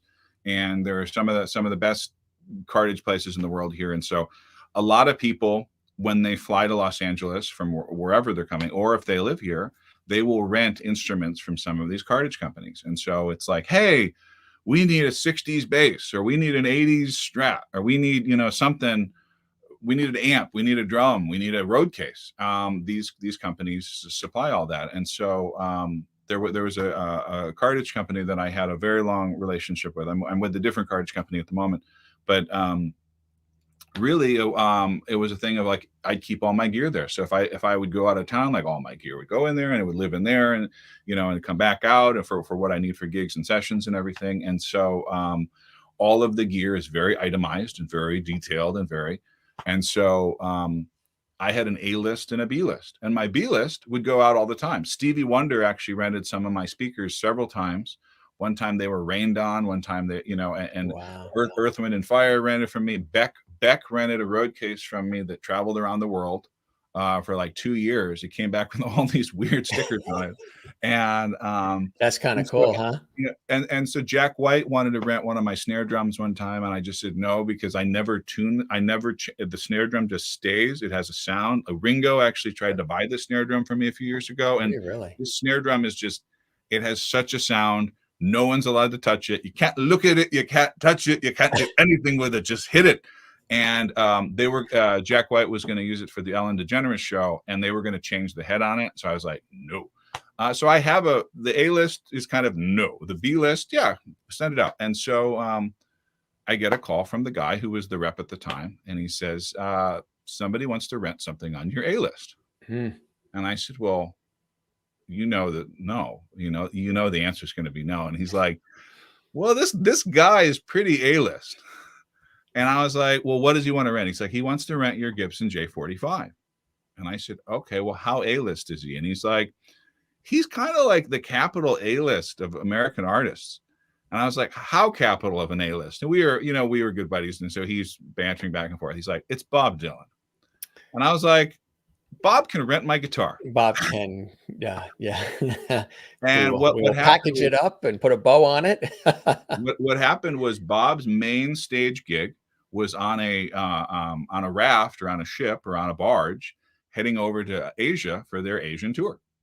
And so all of their gear and a last minute recording session, rehearsal session, and small performance had come up with the Bob Dylan band. And so all of their main gear was on a boat headed to Asia. And so they said, the reason we're reaching out about your guitar is your guitar has the exact nut width, has the exact neck size, has the exact pickup, has the exact features that Bob's main live guitar had.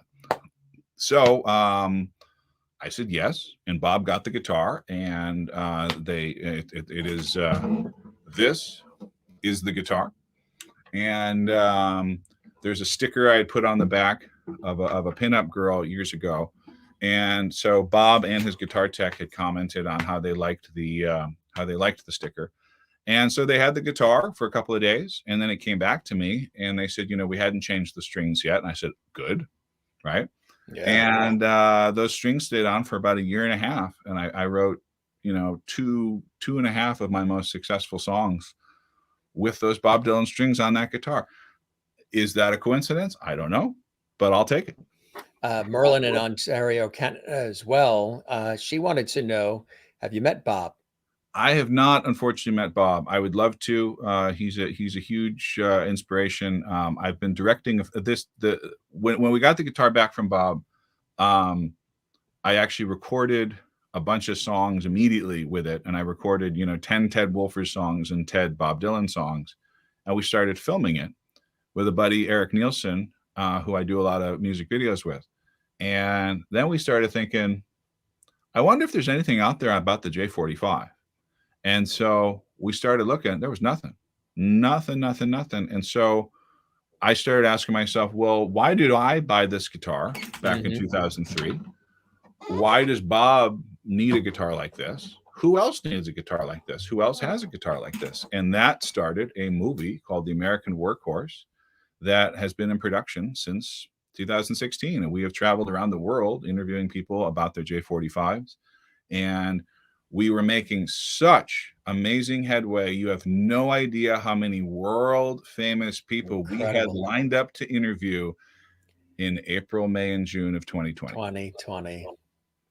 So we've lost a little bit of ground. We've filmed 3 of our most amazing parts for the movie over the last 1.5 years, but we are unfortunately a little bit of not on a pause, but it's been hard figuring out interviews because some of the super famous people are still being very cautious, as they should be, and as everybody should be. Right. And we haven't been. We've actually been too cautious to travel to some of these people because we don't want to have to go to that part of the world. And so, but it's been an amazing film. It will be an amazing film. There's just an incredible list of who's who of people, and it's all about the star of the film is the Gibson J-45, and Gibson has jumped on board, and Gibson has been extremely supportive. We've been to all the factories, we've been to all that, but I have not met Bob. If you know Bob, I would love to interview him. We would be cool. Manager quite a bit, and his manager has said, Bob said no to interviews. Bob said no to the Nobel Prize. He wouldn't show up for that. He barely showed up for the Pope. Yeah. So if we can get him to grunt or look at us on camera. I had the pleasure of didn't meet him, but everything was celebrating him to host for PBS Great Performances. This 30th anniversary celebration at this time of Bob and this incredible concert that he did at I believe it was Madison Square Garden. Was that in the early 90s? The concert, yes, and then the special was 2012, 13, 14-ish on PBS. Cool. And we brought in a couple of people who were super Bob Dylan experts. We did all of the shoot at WNET 13 PBS in New York City. Cool. Which was the presenting station for Great Performances, and just really in doing the research and learning about him even more than I already knew was really incredible. And I had an opportunity to do that, and then also somebody that I did get a chance to meet, who also was a friend of, and I think they shared an apartment once or something, was Judy Collins for a 50 years of timeless music celebration. at the Metropolitan Museum of Art, I believe is where it was filmed for PBS as well, for public television. And she was fantastic. She was in the studio. They had a piano set up, and this was at WNAT in New York City, Channel 13 PBS. And she was wonderful, gracious, and just everything. But they had her seated at the piano, and my co-host and I were standing next to each other. And I was up with the turn to talk, and she was in a white pantsuit. Her hair was all white and curled, and the way they did the makeup, she looked like she just came off a cloud from heaven.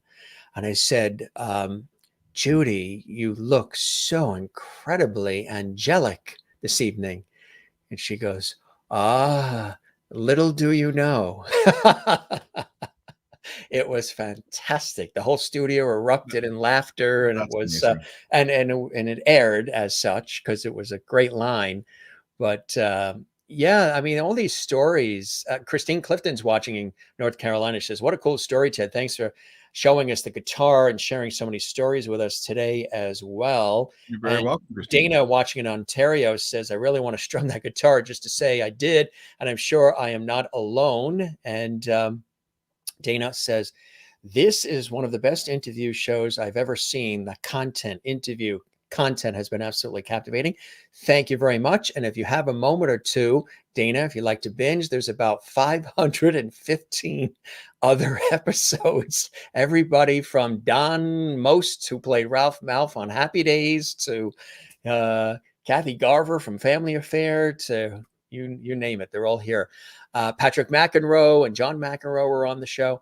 Thank you. I appreciate that, Dana. Did you want to, we have some photos. We have a lot of cool stuff here, but did you, and thanks for all the time and all these stories. Before I have you play something, have you done radio, on-air radio? Oh, You've got a great voice, announcer. I've done years of radio, and I've studied voice, and you just have got a natural. Thank you. It is something I mean, I've been a guest on radio quite a bit for music, but I Have you done actually voiceover work? yeah, and Yeah. I've narrated a couple of films. I'm Yeah. narrating the Gibson film and a few other things. Yeah. But what's funny is voiceover is definitely something I actually just recorded Christina Ricci and Jerry Ryan and a few and Ed Asner. I'm actually the last person to have ever recorded Ed Asner before he passed. Yes. Yeah, and so as I'm recording some of these voiceover people, I'm told that all the time. People are like, you need to get into voiceovers. Yeah. And so I'm going to start doing that a little bit more. Yeah. But I was offered a radio show a few years ago on this amazing radio station that was just, it was right on the beach. It was in Redondo Beach. I started there, coming there as a guest, and people just liked it so much that I started co-hosting. Right. And then like, we want to have your own radio show. And then the radio station was bought, and they turned it into something awful. Totally different, right? That happens a lot. I've been there, done that too. But thank you. I appreciate that. Yeah, so, yeah. You know, I studied voice for years, and I picked up this. There's just a certain. This is a fabulous tennis match. The back and forth. We are even sort of finishing each other's sentences. There's a flow. There's just. I love rhythm like this. Conversation is melody as well, and a lot of people have said, as far as my vocal quality, it being maybe comfortable, casual, easy, comforting, that it has a melodic sort of flow to it, as does yours. And when you put two like that together, it's just like a song unto itself. And I've just picked that up. I just like, it's a conversation that is flowing so beautifully, not just with the content, but just in the way that, we're bouncing off each other. So I just wanted to say that. I wish more conversation. I think people have forgotten how to have a conversation, how to listen, how to talk. You mentioned tennis match. It is exactly that. It's listen, talk, communicate, tell a story, maybe actually change the tone of your voice sometimes. Yes, instead of just like, so do you remember when you wrote that song? I mean, like, come on. Yeah. And then there's vocal fry. Sure. You know what that is, right? Oh yeah. That's just Yeah, that's kind of like we're gonna go to the store now, and I'm like, oh my God, when did that start, and why? What happened to the buttery melodic sounds of "Hi, I'm Ted. Hi, Yeah. I'm Ted. It, I'm in pain. I'm aggravated. I'm bored. I'm frustrated." right. I'm angry Ethel Merman suddenly out of nowhere. Yeah. So, uh, so much going on here. I'm thinking of 1,000 different things, like I know you do, but you look so calm, cool, and collected. And I'm always told I look calm, cool, and collected. Yet inside, it's like a sport. It's There's a billion totally. things. Yeah, this is like a sport. Exactly. Tell us about the room you're in. A couple of people noticed the mask up on the shelf and some of the other cool things behind you, and then we'll have you play something. Tell us about what they're actually seeing. It's really cool. It's a recording studio. Some of this stuff behind me is stuff I'll run microphones through that'll change the the EQ, the highs, the mids, the lows of the music, and compress it. And it's again, I've designed this space to be everything is within reach. So if I want to grab a guitar and just throw a microphone up and mic an amp, or go play the piano in the other room, everything is just here. People are asking about the mask. A good friend of mine named Brett Rose, he designed the album cover for my Agave Blue record. He designed so many of the great stickers. He did my Lucky Number 7 record. He did just so much amazing work. He was my webmaster for almost a decade. He is still a very good friend of mine. And Brett sent me, in the middle of quarantine, he sent me that Stormtrooper helmet. And so in some of my live stream shows, I would put it on and say it was my official Brett Rose CDC COVID mask. And That's by cool. wearing the Stormtrooper helmet. What's funny is I have a giant head. Not just personality wise, but I have a large skull, a large noggin.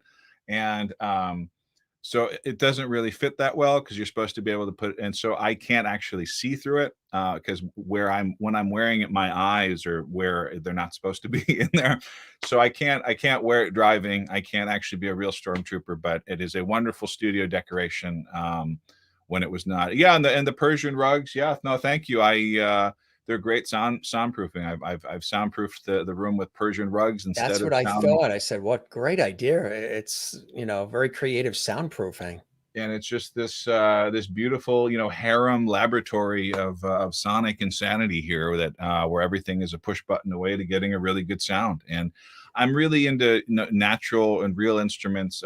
Going back to the sound, the video game, they had actually reached out to me. They knew I was going to use real instruments, and so instead of synthetic or things, and so everything is just here to.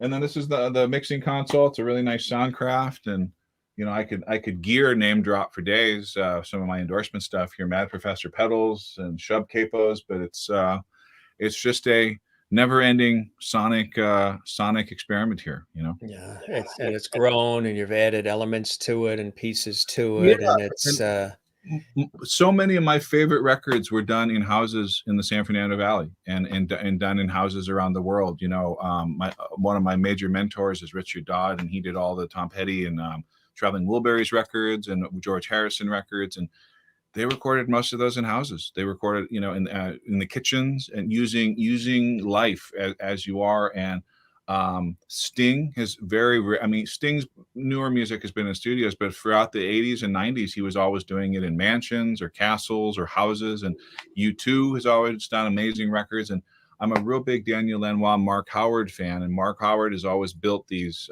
treatments in, from Moroccan tents to Mexican pueblos to like movie theaters to mansions to small houses. And there's something really, sometimes when you walk into a beautiful sterile studio space that looks like a basketball court with glass,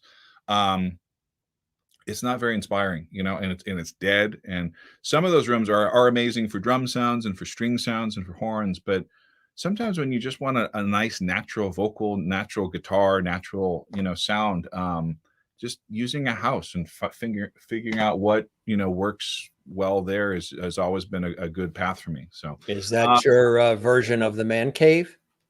Yeah, I guess Yeah. this would be a man cave. It's Do they slide the food underneath the door, yeah, when you're working on projects for like 9 hours straight? exactly. It can just be slid through the floor, or the food will come up through the mixing console, or yeah.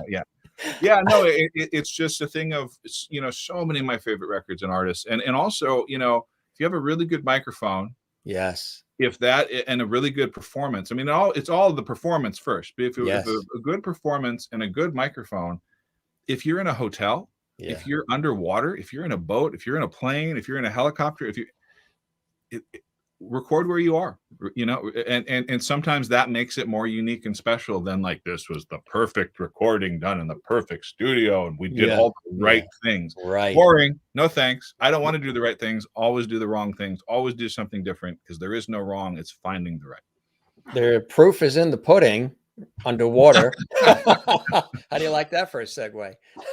Yeah, no, it's funny. I'm a big scuba diver. I love scuba diving. I have not dived since before COVID.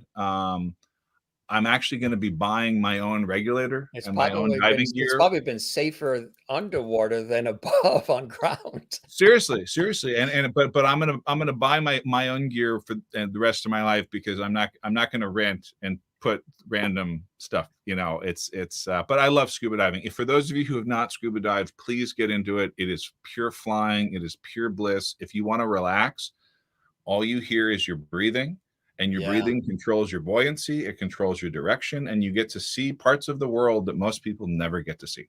Now, when you first started doing it, was there Mhm. any issue with hearing yourself breathe? Were you counting your breath? Some people, they'll be like, wow, I never really concentrated on my breath. And now that's sort of freaking me out that I hear every single breath and that's what's sustaining me. And, you know, That was no, that's therapy, and you and were I good love with it. I Yeah. love I love songwriting underwater. You can breathe the thing. There's one of my favorite Grateful Dead songs is the Terrapin Station Suite, and Jerry Garcia was a huge scuba diver, and Yeah. and so I will sometimes on a dive in my head just play the entire Terrapin Station Suite to myself, to my breathing, while I'm seeing actual terrapins, sea turtles. Really, really cool. Really cool. You want to play something for us, my friend? Yeah, I did see some requests for the San Luis Obispo song. I saw quite a few of those. So I can do the song San Luis Obispo, and I can do a couple more as well. And Dana had a question about she's about to record her first album in studio. Any advice? She's watching in Ontario, Canada. Very cool. Hello, Ontario. Hello, Dana. My advice to you would just, leave at the end of the day or the end of the session how you want the record to sound. And if you don't know how the record to sound, throw the spaghetti at the wall and see what happens. And if you're Yeah. working with somebody who is receptive and is a nice sounding board, throw out their ideas, throw out your ideas, see what works, but find out what sounds like you, Hmm. because so many people are like, I want to sound just like someone else. The other And person, sometimes right? covering someone else is a way to finding yourself, but there's only one you. Everyone else can try to sound like someone else. There's one you. So I would just try to stick to your guns and stick to your interpretation and your original idea for the song, and also just to experiment. Hmm. If you wrote it on acoustic guitar, maybe it's a piano song. If you wrote it on electric guitar, maybe it's an acoustic song, or maybe it's right up the way that you wrote it and it's perfect and it's ready to go. I mean, like I said earlier, there is no wrong. It's finding the right. Right. And I've had clients here put up a really nice studio mic in front of her.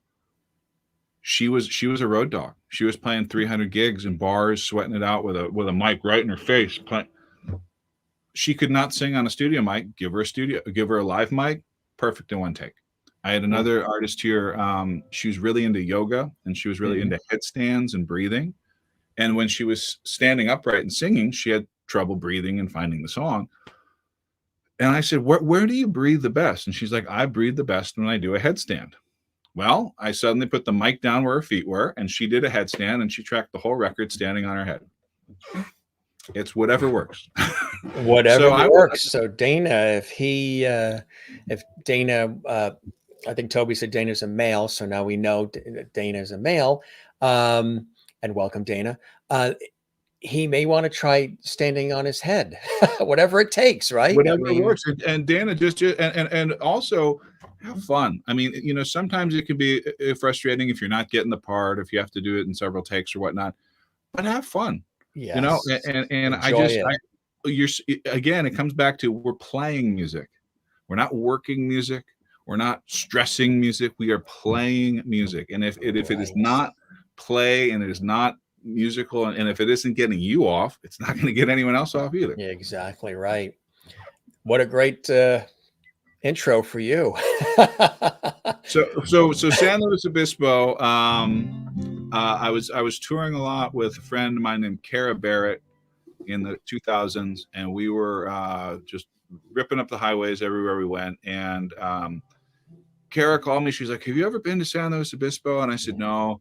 And she said, "You know, if you go there," I was still living in Chicago at the time, and she said, "If you go there, you're going to end up being the mayor."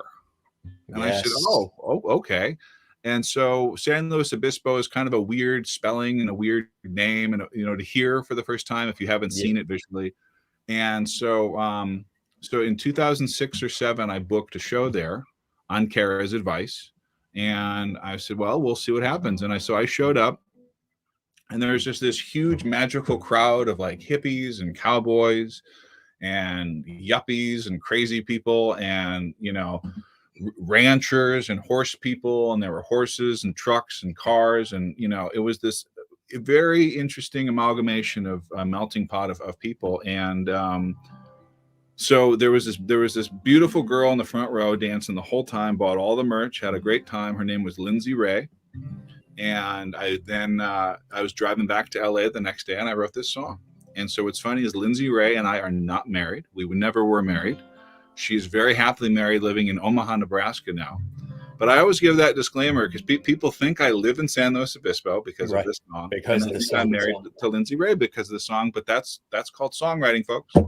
That's it. And that song became really something special for you, right? I mean, a top hit. It's considered the official song or the theme song, so to speak, of San Luis Obispo by many people. And the morning TV was playing it for a long time.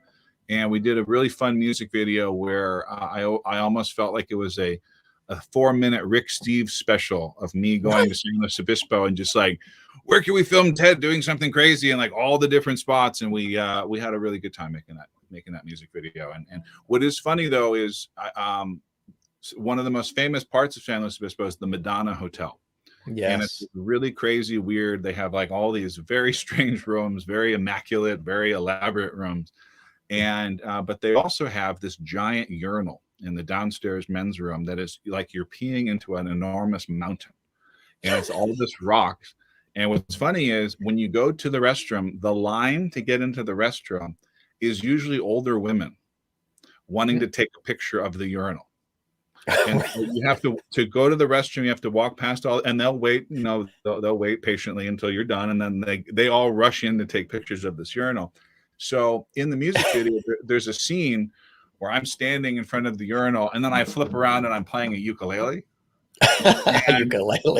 And so, like I said, Richard Dodd is one of my mentors and a good friend, and he worked so well with George Harrison. And when I did my ukulele record, "You Are Here," a few years ago, when Richard was mastering it, he's like, "This is the record that George would have made if he were still around." And that was just the hugest praise. And San Luis Obispo is on this record, and it's this fun, beachy ukulele record.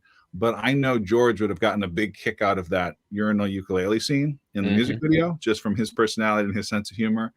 That was the section of the video that the morning news was airing for like 3 months. So for people tuning in the Central Coast of California to watch the morning news, we're seeing me flip around from a urinal with a ukulele. Made me laugh so hard. I'm sorry. Like, not a ukulele, a ukulele. A ukulele, exactly. Next time I'm in Grand Central Station in Manhattan, I'm going to see if there's anything comparable in the men's room to what is there. Yeah, if you Google it, it's weird. I mean, again, it's you know, Americana, touristy schmaltz, but it's wacky and wild. So here's San Luis Obispo, a beautiful part of the world. Everywhere you drive, it looks like a screensaver from the early 2000s. It's perfect, and this goes out to whoever was requesting it. Well, I have been to every town my music lets me roam, but I had yet to find a place to ever call my home. 'Twas then I met a pretty girl, her name was Lindsay Ray. One look in those big blue eyes, I knew I had to stay. In San Luis Obispo, that's where I wanna go, where the mountains meet the deep blue sea. In San Luis Obispo, that's where I wanna go. It's the only home for me. Well, it was founded way back when, in 1856. Way back then, the party was going on the tricks. All the wonder party down on Hickory Street. Drinking, singing, loving, dancing lots of happy feet. In San Luis Obispo, well, that's where I wanna go, where the mountains meet the deep blue sea. In San Luis Obispo, well, that's where I wanna go. It's the only home for me. Where you can have your southern towns, Diego and LA, and you can have some crazy fun in San Francisco Bay. But when I want to settle down from places where I play, bet your bottom dollar I'll be there with Lindsay Ray. In San Luis Obispo, well, that's where I wanna go, where the mountains meet the deep blue sea. In San Luis Obispo, well, that's where I wanna go. It's the only home for me. It's the only home for me.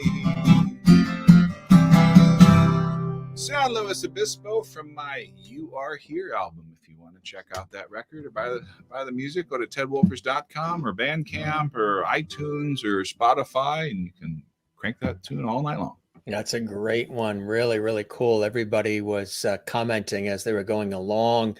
Dana loving it in Ontario, Toby in Encino, California, Sherry Larson, lots of hearts coming in from Kansas. Merlin, who's the one that requested it in Ontario, guitar emojis, claps, hearts, all kinds of cool stuff coming in. Really, really nice stuff. Merlin saying thanks, Ted, as well.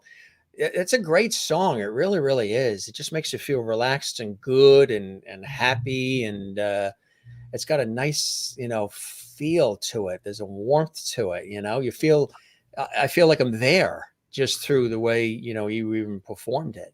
You can sort of visualize it if you've never been there. Thank you. Yeah, no, it's that whole record is a very relaxing, beachy, Yuki rock and roll record. And You Are Here, your feet are in the sand. There's an ocean breeze in the air. You have a cocktail in your hand, and you're ready for the sunset. It's that kind of record. So, or you're just beach cruising. So. Yeah, cool stuff. You got something else I know up your sleeve too. What do you want to perform next for us, my friend? Are there any other requests in there? Any requests, anybody? Or do you want to surprise us? Something that you're thinking about? You know what I'll do? Since we're talking about that record, I will do a song that the world always needs on the ukulele. It's a song called Find Some Peace.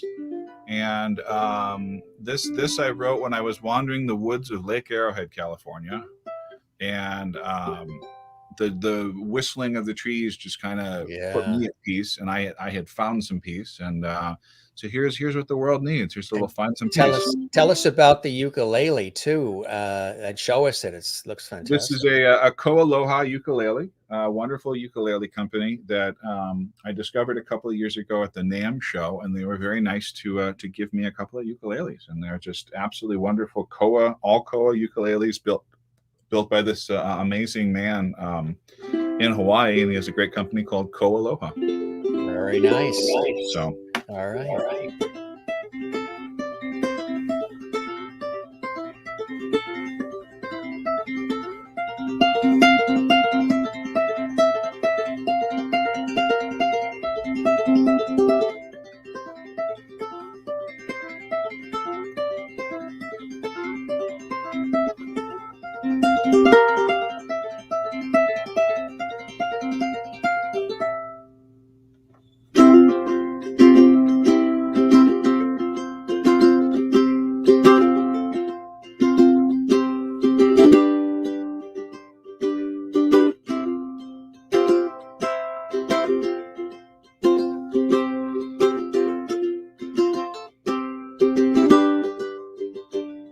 Go outside, breathe the air, call up an old friend and tell him you still care.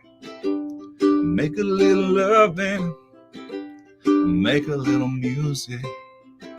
Don't you know it's the same thing if you know how to use it? So take a walk with me. Well, I don't know where I'm going, but there's no place that I'd rather be. Living in the moment, find the honesty, and find some peace.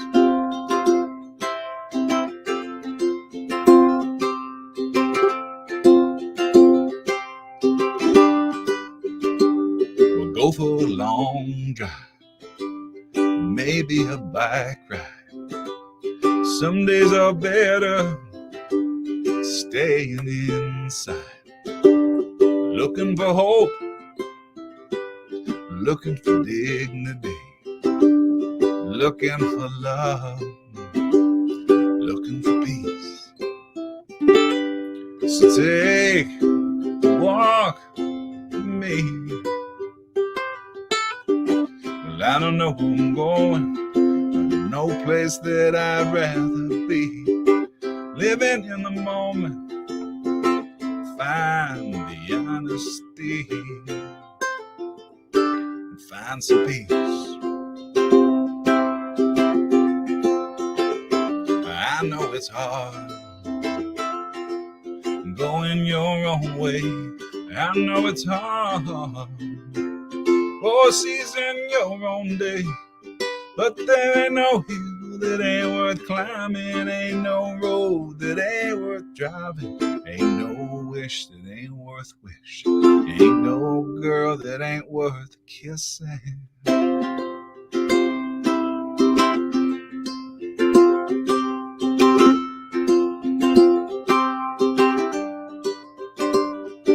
So take a walk with me. I'm just hanging here, looking for some lovity. Living in the moment, find the honesty, and find some peace. Find some peace. Find some peace.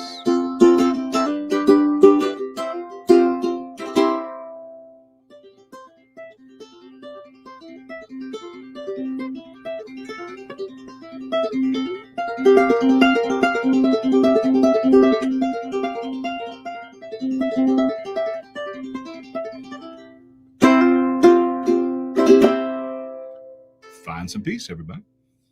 That is fantastic, my friend. Bravo. And I like the way you worked in the levity too. That was ideal. The levity's going wild here. Let's take a look at some of the comments coming in here. Sherry in Kansas says, makes me ready for some, yeah, the beach umbrellas and looks like cocktails uh, in Kansas. Is there any beach in Kansas, Sherry? Maybe a lake. Um, Dana says, I'm not sure I've ever heard a uke played even close to anything like this. Absolutely incredible. Dana, he's watching in, again, Ontario. Lots of emojis and happiness coming also from Ontario, Canada, our neighbors to the north, Merlin. Love it. Lakes. Yes, there are lakes in Kansas, of course. And Toby says, I'm a huge fan. Absolutely. Jen is in Pennsylvania in Allentown, says, thank you so much. Love it. All the lovely viewers are giving you a thumbs up and everything here. Well, thank Really you. nice from Merlin with the thumbs up, peaceful kind of feeling, and a little bit Jimmy Buffett like too in some of the qualities of the songs. Been to many of those years ago. Nice, carefree, fun song. Think of the good times. I love that. Really nice stuff. That's the heavily heartfelt song. I love that. Cool stuff. Yeah. Nice comments coming in from everybody. Claps coming in from New York City and hearts from Kathleen Walker in NYC as well. It's nice when you get feedback, from people that maybe are hearing these things for the very first time. I love having that opportunity, available on our show here. What, when you wrote that one, what inspired you? What was running through your mind? That's a great song. That one was really just I was going through a little bit of a stressful time, and just to walk alone with a ukulele, wandering the woods like a traveling troubadour. I mean, not to be cliche, but it was a nice escape in nature, and I myself needed to find some peace, and so as a self therapeutic, I wrote that song, and I just when that lick came in, I knew that lick was going to be something special, and yeah, it's just that song always makes me happy. It always makes other people happy, and I have a couple of songs. One of my greatest strengths, but also kind of a tough thing, is I have so many songs. I have so many records. I have this vast. Yeah. So some of my songs are quite rock and roll, and they're huge, these rock songs. And then I have some of these songs that are a little bit more emotional, a little bit more ethereal, or a little bit more of a breath of fresh air. And that is a song that if you put it in the middle of a show, it's a really nice breath of. It takes everybody to the beach. So it's good. It's important to have those. If you just did a whole set of songs like that, would that be fun? I don't know. Well, if you did a whole song of just rock all the time, it's nice to have everything. So. It really, really is. Fabulous on the ukulele. Bravo. You've got skills and so much talent. Ted from Christine in North Carolina. And it's only noon here where you guys are in California right now. Here it's about 3:12. The sun has broke through the clouds, just stunning Ted. Well, it's Ted, the power of music has the sun coming through the clouds. That's what it is. Dana says, I find the simplistic breakdown of songs to be the most moving and inspirational. I agree. Do you turn to the instruments? I do. I don't smoke, but I've always said that for me, music has always been my cigarette. When things are crazy, when I want to go back to childhood memories, when I want to celebrate the holidays, when I want to, I'm the one, probably why I'm a host, that likes to fill the room when everybody's around with the music usually. And I get that from my father. My father has always been the one that has all the music filling the house, holiday time, just filling the house with music, because it doesn't just fill in the dead air or when people pause and the music comes in and keeps the flow of everything going. It's the feeling that you can create with the music enveloping you, regardless of whatever the scenario is. And So for me, music has, I always say, is my cigarette. When times are tough, when I'm confused, frustrated, sad, annoyed, happy, not sure of what the heck's happening, I go to music. I pull out cassette tapes that I made years ago. I have albums. I have a climate controlled storage unit we pay monthly for, that not only houses all of my career tape from television and shows and everything, but albums that are sealed, albums that I've collected, reel to reel, 1-inch CDs, cassettes. And I I'm out of sort and out of balance if I haven't taken a day to lay on the couch or lay in bed, slipping in and out of consciousness, listening to music. Um, Instrumental, I love instrumental music because the instruments to me just sweep me off my feet and they transport me. I humanize the instruments, and the instruments just take me to places that are incredible. um, so for me, it's like my cigarette. Do you have that same thing when there's all these different range of emotions, or you're trying to get grounding or whatever? You go to the instruments, you go to your music, and it sort of provides clarity or just takes you to different times and places? For certain. I mean, I'm surrounded by instruments for most of my life and most of my time, whether that's traveling or home. There's always instruments around me, and um, it's a wonderful meditation. And it's nice to, even if you're watching TV or something and you're strumming or something, or to just. But I don't really ever say like I'm gonna go write a song now. It's called the instrument's calling me to pick something up or an ideas. I'll be washing the dishes and I'll hear something. I'm like, oh, okay, we're gonna go down and then pick up the instrument and go.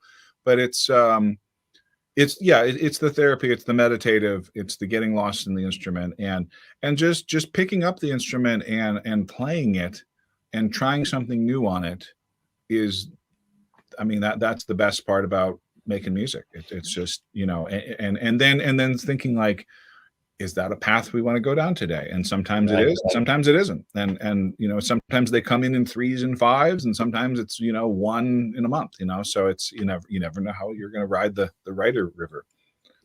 Do you humanize your instruments? Do you assign human qualities to the actual instruments? 100%. They are Yeah, I do one too. one of the things with, like, especially vintage instruments, some brand new instruments, they're yours from the minute you touch them. But sometimes on some of the older instruments, the wood and the metal and whatever's involved in them, it's taken some time to realize that it's no longer a tree, that it's no longer a piece of metal, that it becomes an instrument. And I have a piano here, for instance, that's a 1904 Steinway, and that instrument is just pure magic because it knew that it was an instrument 100 years ago, and it only just keeps getting better and better. I just was recording with a good friend of mine, Ali Stamler, in the studio a couple of days ago, and Ali has a violin from 1702, and the voice that instrument has, she is an amazing player, but they just dance so beautifully together. And so, yeah, no, it's a wonderful, it's wonderful to have an instrument fetish and an instrument collective, nature, because you're sitting there, you're attracted to the instruments, you collect the instruments. But I'm also lucky that I actually get to play them for a living and get to make noise with them. It's not just, I'm not the lawyer banker hanging them on the wall and saying, wow, I bought that. Right, It's right. Yeah, no, they have a whole life, they have names, they have personalities, and sometimes they're grumpy, especially on stages and different environments. Sometimes a guitar does not want to be played that day, and so you grab another guitar. It's like a child. They're like your children, your babies in a way, For right? sure. Yeah, that's a really cool way to think about it. I had a conversation once with a cellist. I mentioned this on the show before. I had a conversation with a cellist. This was actually for a professional interview I did on television.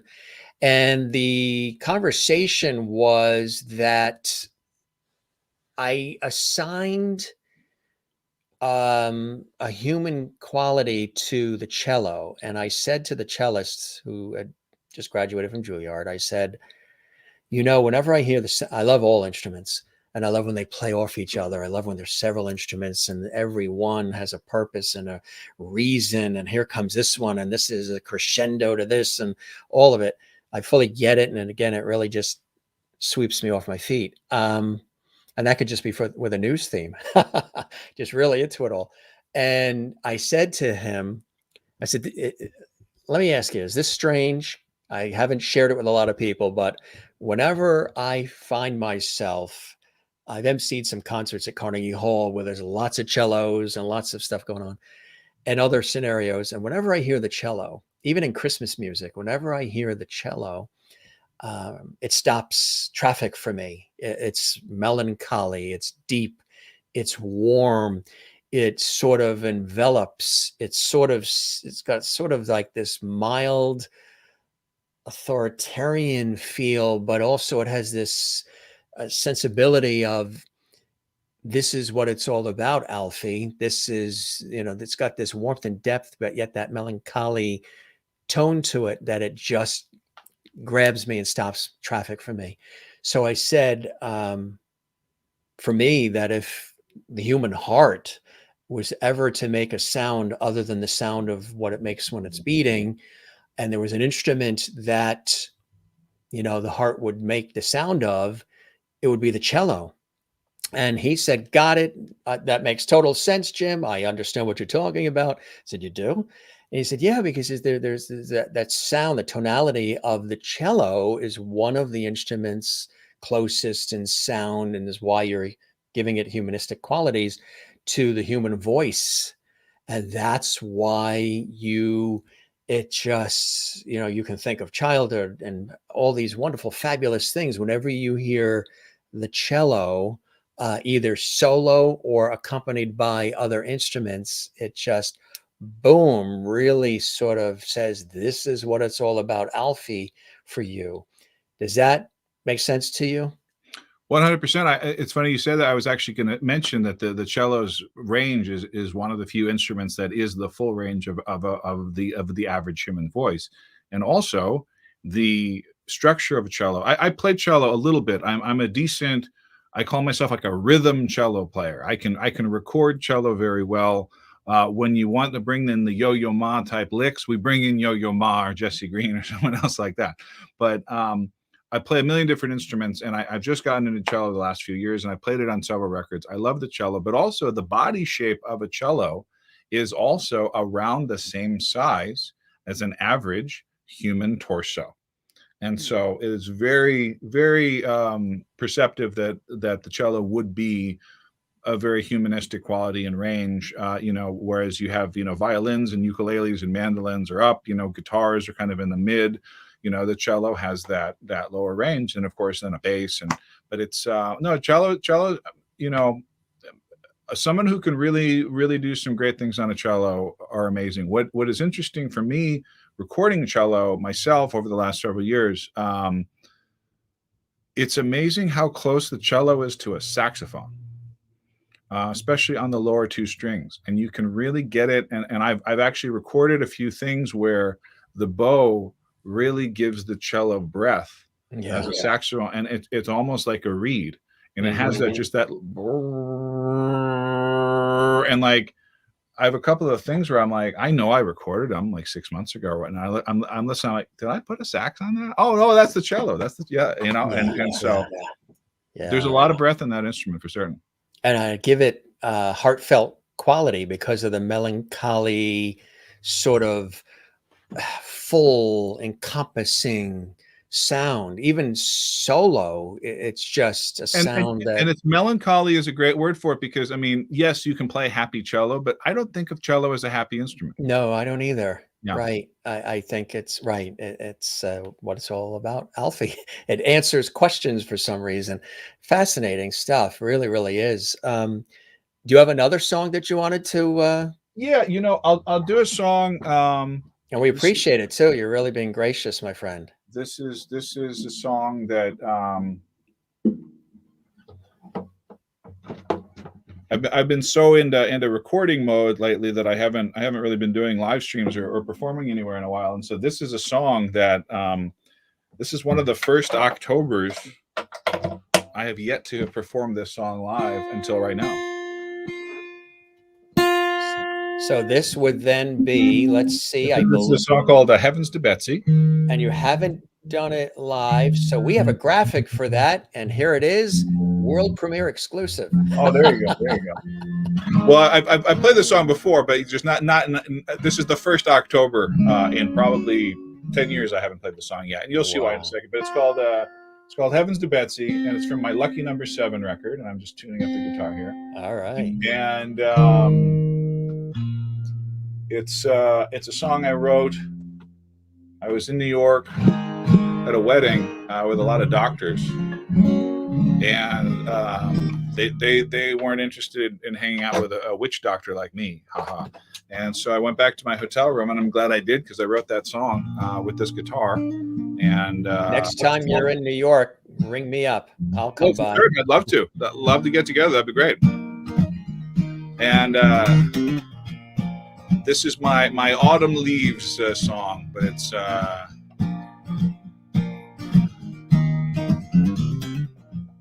it was one of those October days, New York City, Chicago, LA, Northern Michigan, maybe Minnesota, Ohio, or South Dakota. Sweet heavens to Betsy, I never seen eyes like your eyes. Sweet heavens to Betsy, I never seen eyes like your eyes. And I don't wanna look away.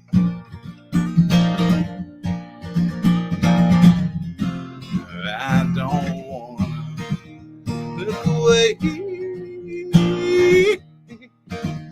Look away. Look away. Look away. Look away. Look away. Ain't no place around here to sit still. And even if there were, I don't know if I ever will. It's not that I don't want to, honey, I want you. I just never really knew until sweet heavens to Betsy, I never seen eyes like your eyes. Sweet heavens to Betsy, I never seen eyes like your eyes. And I don't wanna look away. No, no, no, no. I don't wanna look away. Look away. Look away. Look away. Look away. Look away.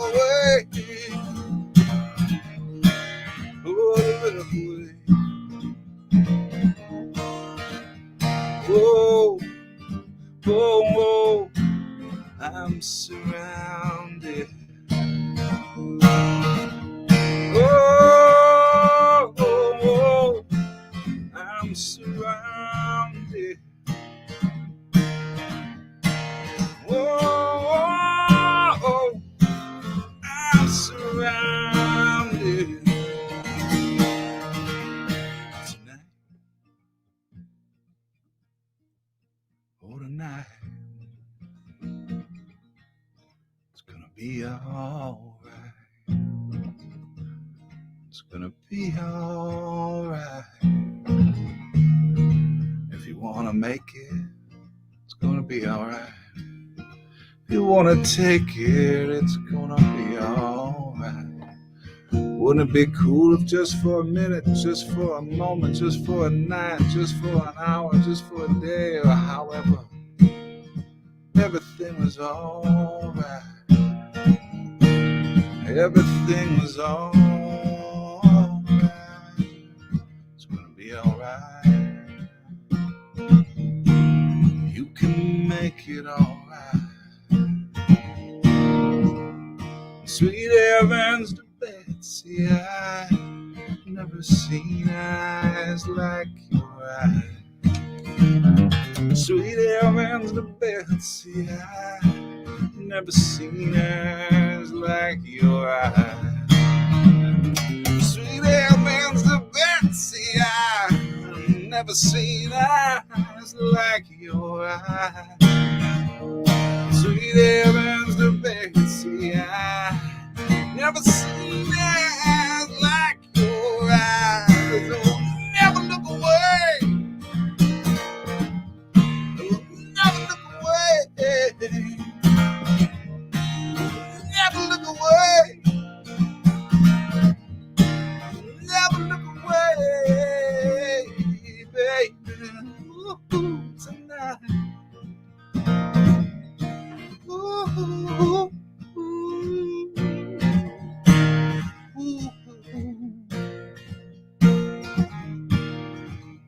And sweet heavens to Betsy, I never seen eyes like your eyes.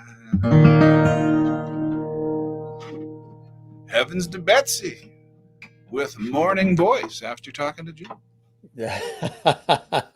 Are you kidding me? Really incredible. That's a cool song for those who haven't heard that before. Really, really a great song. What were you thinking when you wrote that? You know, that one was what I love about that song is it is extremely mercurial. Right. It is never the same twice, Mhm. whether it's solo or full band or however. And it's when I wrote that, I had heard the expression "Heavens to Betsy," Yeah. and I just, for some reason, it struck me, and not in a typical it's not about the way that the expression is typically used, Yeah. and I just imagine, these eyes, and just these eyes were haunting me in this hotel room, and I wrote the song, and about a month later, I was trying to figure out a second verse, and I was literally in a room where there was nowhere to sit. There were no chairs. There was like clutter and stuff on the chairs, and the lyrics are, "There ain't no place around here to sit still," and even if even if there were, I never will. And sometimes the lyrics are just obvious in the moment, but Yeah. metaphorically Right. will change your life. So Well, I mentioned chairs and things of that nature, and some of the comments that are coming in. I think it was Dana. I think he said that you're not even sitting in a chair. You're being godlike. There's no chair. You're levitating right now. I am. How did you know? I am. Yeah. I mean, I am levitating. Do you know who Andy Breckman is? Sure. Yes. The Yeah. writer singer, and he would do one gig a year, and he would record it, and like some of his albums, what early influence on me, a guy I used to play music in high school with, his older brother had these Andy Breckman records, and one of his live records he's playing, and the guy says, "You're godlike, you're godlike," and Andy says, you are correct, I am godlike, except that God is perfect and I mess up all the time. So he phrased it differently, but I cleaned it up for you. Want to show you some of the comments coming in from the Lovities around the world, our international audience. Bravo from Merlin. And let's see. Toby says, would love to see you collaborate with John Woodhead. Interesting. Yeah, interesting. Dana says, so captivating, there will be no looking away. Heavens to Betsy, Toby says. And let's see. Sherry says, great song. Merlin says, yes. Sherry says, yes, yes, yes. um, Dana, simply incredible. Very nice from Kathleen in New York City. Bravissima. Just some of the words that are coming in. Christine in North Carolina. Ted, thanks for all these live songs. You have so much soul and passion in your performing. Music is the best medicine. Thank you, everybody. Appreciate it. Yeah, I love it. I love all these great comments coming in here. Um, you know, we were talking a lot about so many things in terms of how music can be so healing and so powerful, and can just be so revealing too. And it's authentic and it's organic form. For you, it really brings you great pleasure and great joy, doesn't it? It's something that not only do you want to do it, you have to do it, right? It's a calling. It's a calling. It is a calling. You are a medicine maker. Music. What's amazing about music is, historically and scientifically speaking, when a star explodes, there's music. Mhm. When a wave crashes, there's music. When a car drives past you, there is sound and rhythm. When your heartbeat is your heartbeat's making a sound, it's making a rhythm, and music is really an energy that can be considered even the oldest of energies in our universe. And so, when the Milky Way galaxy, when our universe was exploding of scientifically, there was music. And Mhm. before there was language, before there was religion, before there were politics on this earth, there was music. People would, one guy would go, the other guy would go, and they would communicate with sound, and they would communicate. And the dun dun, the talking drum, is one of the most ancient instruments in the world, on the planet. That's been severely documented scientifically, archaeologically. And so, really, when you are a maker of the music, it's very special and very sacred to me. I take it very seriously. I do not appreciate it, how trivial music has become wallpapered to the background of our lives. But at the same time, it's a lot of fun, but it's a lot of work. And so, yes, you're right. It is a joy. It is fun to do, but it also it's oxygen. And really, most musicians Yes. I know, if there's not a way to make music that week, we slowly, shrivel up and die, so to speak. So yeah. You're one of a few select people that I've chatted with who've said that and made that connection between what they do, and it tends to a lot to be artistic people who have said it.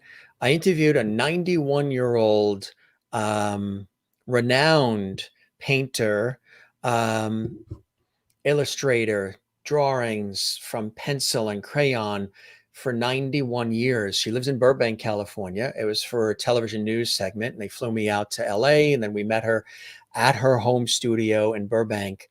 91 years old. She has been drawing since she was 5, when her mother put a crayon in her hand and would draw on paper in the living room, and she has these works of art. And when I chatted with her, and it was sort of like a deep, sort of like what this pretty much is, she said, for me, meaning her, uh, what she does is painting for her is like breathing.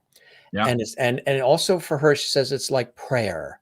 Um, she feels that she's a conduit. She doesn't even feel all the time that she's the one fully in control of what's happening. She feels an energy. She feels like a facilitator, like there's energy even larger than herself, flowing through her, using her as an instrument to create this extraordinary art that she's been doing for 91 years. Which was very incredible to have her emote in that way. Um, Do you feel the same way too sometimes that, I, like I said it earlier. It's like yeah, you have to have your antenna up to the ether. There are energies, and music is energy, and riding a show of a wave is energy, and that's why sometimes, yeah, there are some great shows where it's the same set list every night, but like you want to ride the energy of the room. Speaking of energy, very quickly, I have to go get the charger for my computer before it dies to every kill this. guest does. So So now let they me go get to get this really quick, and I'll put the camera down so people can see my chair. that's what it is. Yes, it's we have all there's the chair gang. You don't know, it's amazing how many guest chairs we have seen. There it is, gang.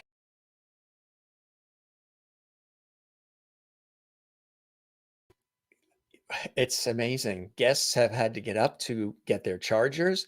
They've had to get the Oscar that they want to show. Or we had one guest, a Broadway star, where her 8-year-old son came in and tried to pull the headphones off during the conversation because he wanted her attention to go into another room. He had his drum set and he wanted to do a drum solo for her. Some people, the cat jumps on their lap or something happens. There is Ted's chair. So I really should do a whole show where we just show the guests' chairs and you guys have to guess which guest sat in that chair. And I know you guys are going wild around the world because this is probably the only show known to man, woman, and child kind where we get to see the actual chairs of the guests. Now, there was an episode where I showed my chair too. Might have been the birthday episode or the 1-year anniversary party that we did, the epic celebrations we do on our show too. But to actually see the guests' chairs, and it's really epic. If you're watching for the first time, gang, there are over 500 episodes of our series. It's a very special place here. This isn't just an interview show. This is truly an entertainment lifestyle talk show series that's bringing back the lost art of conversation. And we're doing it in style and in a unique way. Truly, that's a cool chair. Oh, thank you. That's a really cool chair. You just sort of bounced right in and gets a little bit of a bounce to It it. has And a bounce. It's a drafting chair. yeah, I'm a tall fellow, so it's a nice lift. So yes, they're all excited that they saw the chair. They're like, "Ooh, the chair! Ooh, the chair! The empty chair!" Because there's so many guests that have had to get up to charge the phone or get the right. Oscar or whatever, and you see the chair. So the viewers have said, "Jim, you need to do a whole show just teasing us and showing us empty chairs and couches, leather couches." I mean, some really cool stuff people have had where they've done their conversation and I mean, stools, whatever it takes, and do The- something with the guests.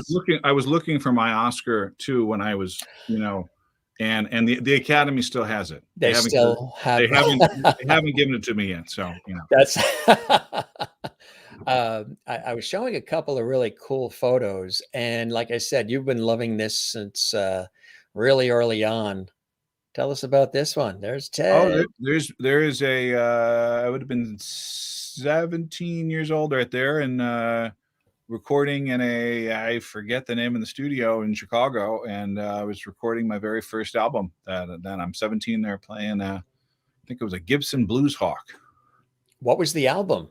It was called Upstream. Beggar's Bridge was my band at the time. It was Beggar's Bridge Upstream. And what's really great is I released 2 albums in the 90s, and I am old enough to say that I have music that has not been released in the modern digital age. And so I I'm like that. keeping that way. I will.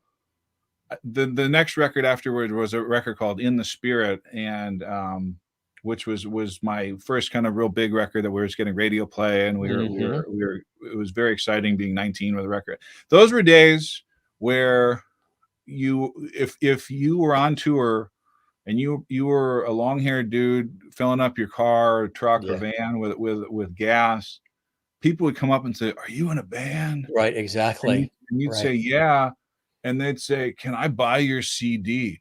Sight Yes. unseen, haven't heard you. If you had a CD out, they bought it, and they gave you 10 or 20 bucks for it, and they weren't Yes. ripping you off with Spotify, they weren't ripping you off with Napster, and Right. so, unfortunately, I am old enough to have tasted the good music business era, and Yes. unfortunately, I'm young enough to be struggling in the modern, Yeah. everyone it's free and rips it all off. But yeah, no, Yeah.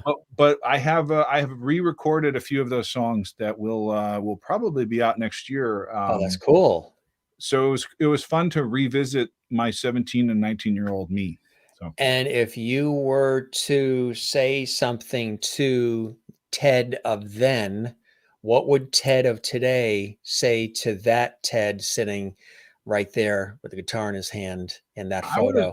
I would have said, keep it going. I would have said, just keep doing what you want to do. And, you know, we all have meandering maps and meandering paths that we've taken in life. But the thing is, sometimes we're here now, and what got us here now is what got us here. So, you know, you can celebrate the strengths and rip on the tragedies. But I would just say, keep playing, man. Keep strumming. Keep doing your thing. And you know, and enjoy it, because, you know, in 20 some years, there's going to be a pandemic and you're going to be home. And humans are not going to be able to actually realize what an airborne disease is, and are going to be ruining things and running out of toilet paper and baking a lot of bread and enjoy. And also, that was pre 9/11. You know, that was pre-internet. I mean, the internet was there, but that was pre-cell phones. Yeah. And when that picture was taken. So you could do a lot of fun and crazy stuff, and it wasn't on Facebook and Twitter and Instagram all day long. You miss that world? Yes, I do, because you know, MapQuest and Waze for me isn't necessary. I've always had a really good sense of direction, and I can figure out a map. And so, I mean, you know, telling the wee lads and lasses, you know, back in my day, I could actually, you know, drive from state to state with a map and figure out my way to go. I didn't have to rely on, you know, Wi-Fi. Is an interesting age group to be. I mean, and if your Wi-Fi went out, you didn't get angry or panic or life has ended, because I mean, in my lifespan, when I was born, there were solar panels on the White House. Sure. And there was discussion about trying to get away from fossil fuels and trying to embrace, you know, and I just think in my lifespan's a very weird lifespan of those 40 some years of the way the world has gone in different places, and how we got to here. And so it was a good time to grow up and be a wild rock and roller kid, you know, before 9/11, when travel changed. You know, I mean, COVID and 9/11 are going to be our, you know, depressions and World War II so far of the last. Yeah. The 2000s, 2010s, now 2020, from 2000 on has been really interesting. You've had the crash, you've had, you know, so, you know, but really all of our lives changed after 2001, after 9/11. And all of our lives have changed after COVID, and they're going to be changed for probably the next 3 to 5 years, at least. Yes. And you're going to keep making music and rocking on and doing what you do, which provides, you know, oftentimes the antithesis, some sense of balance and harmony. And is that a bottomless cup of coffee? How did you get it to last so long? Does it keep? You have that cup, that kind of mug that keeps refilling itself? I do. It's quite a big cup, and so I drink a lot of coffee, and it is a large cup, and it's there's still a little left in there. So we do have a couple of quick photos. We were sprinkling them in during the chat, and I don't use the dreaded word interview. Even my professional work, I don't say interview, because interview to me is stoic, it's clinical, it's rehearsed. I think it's newsy. Your interview is you're trying to get information out.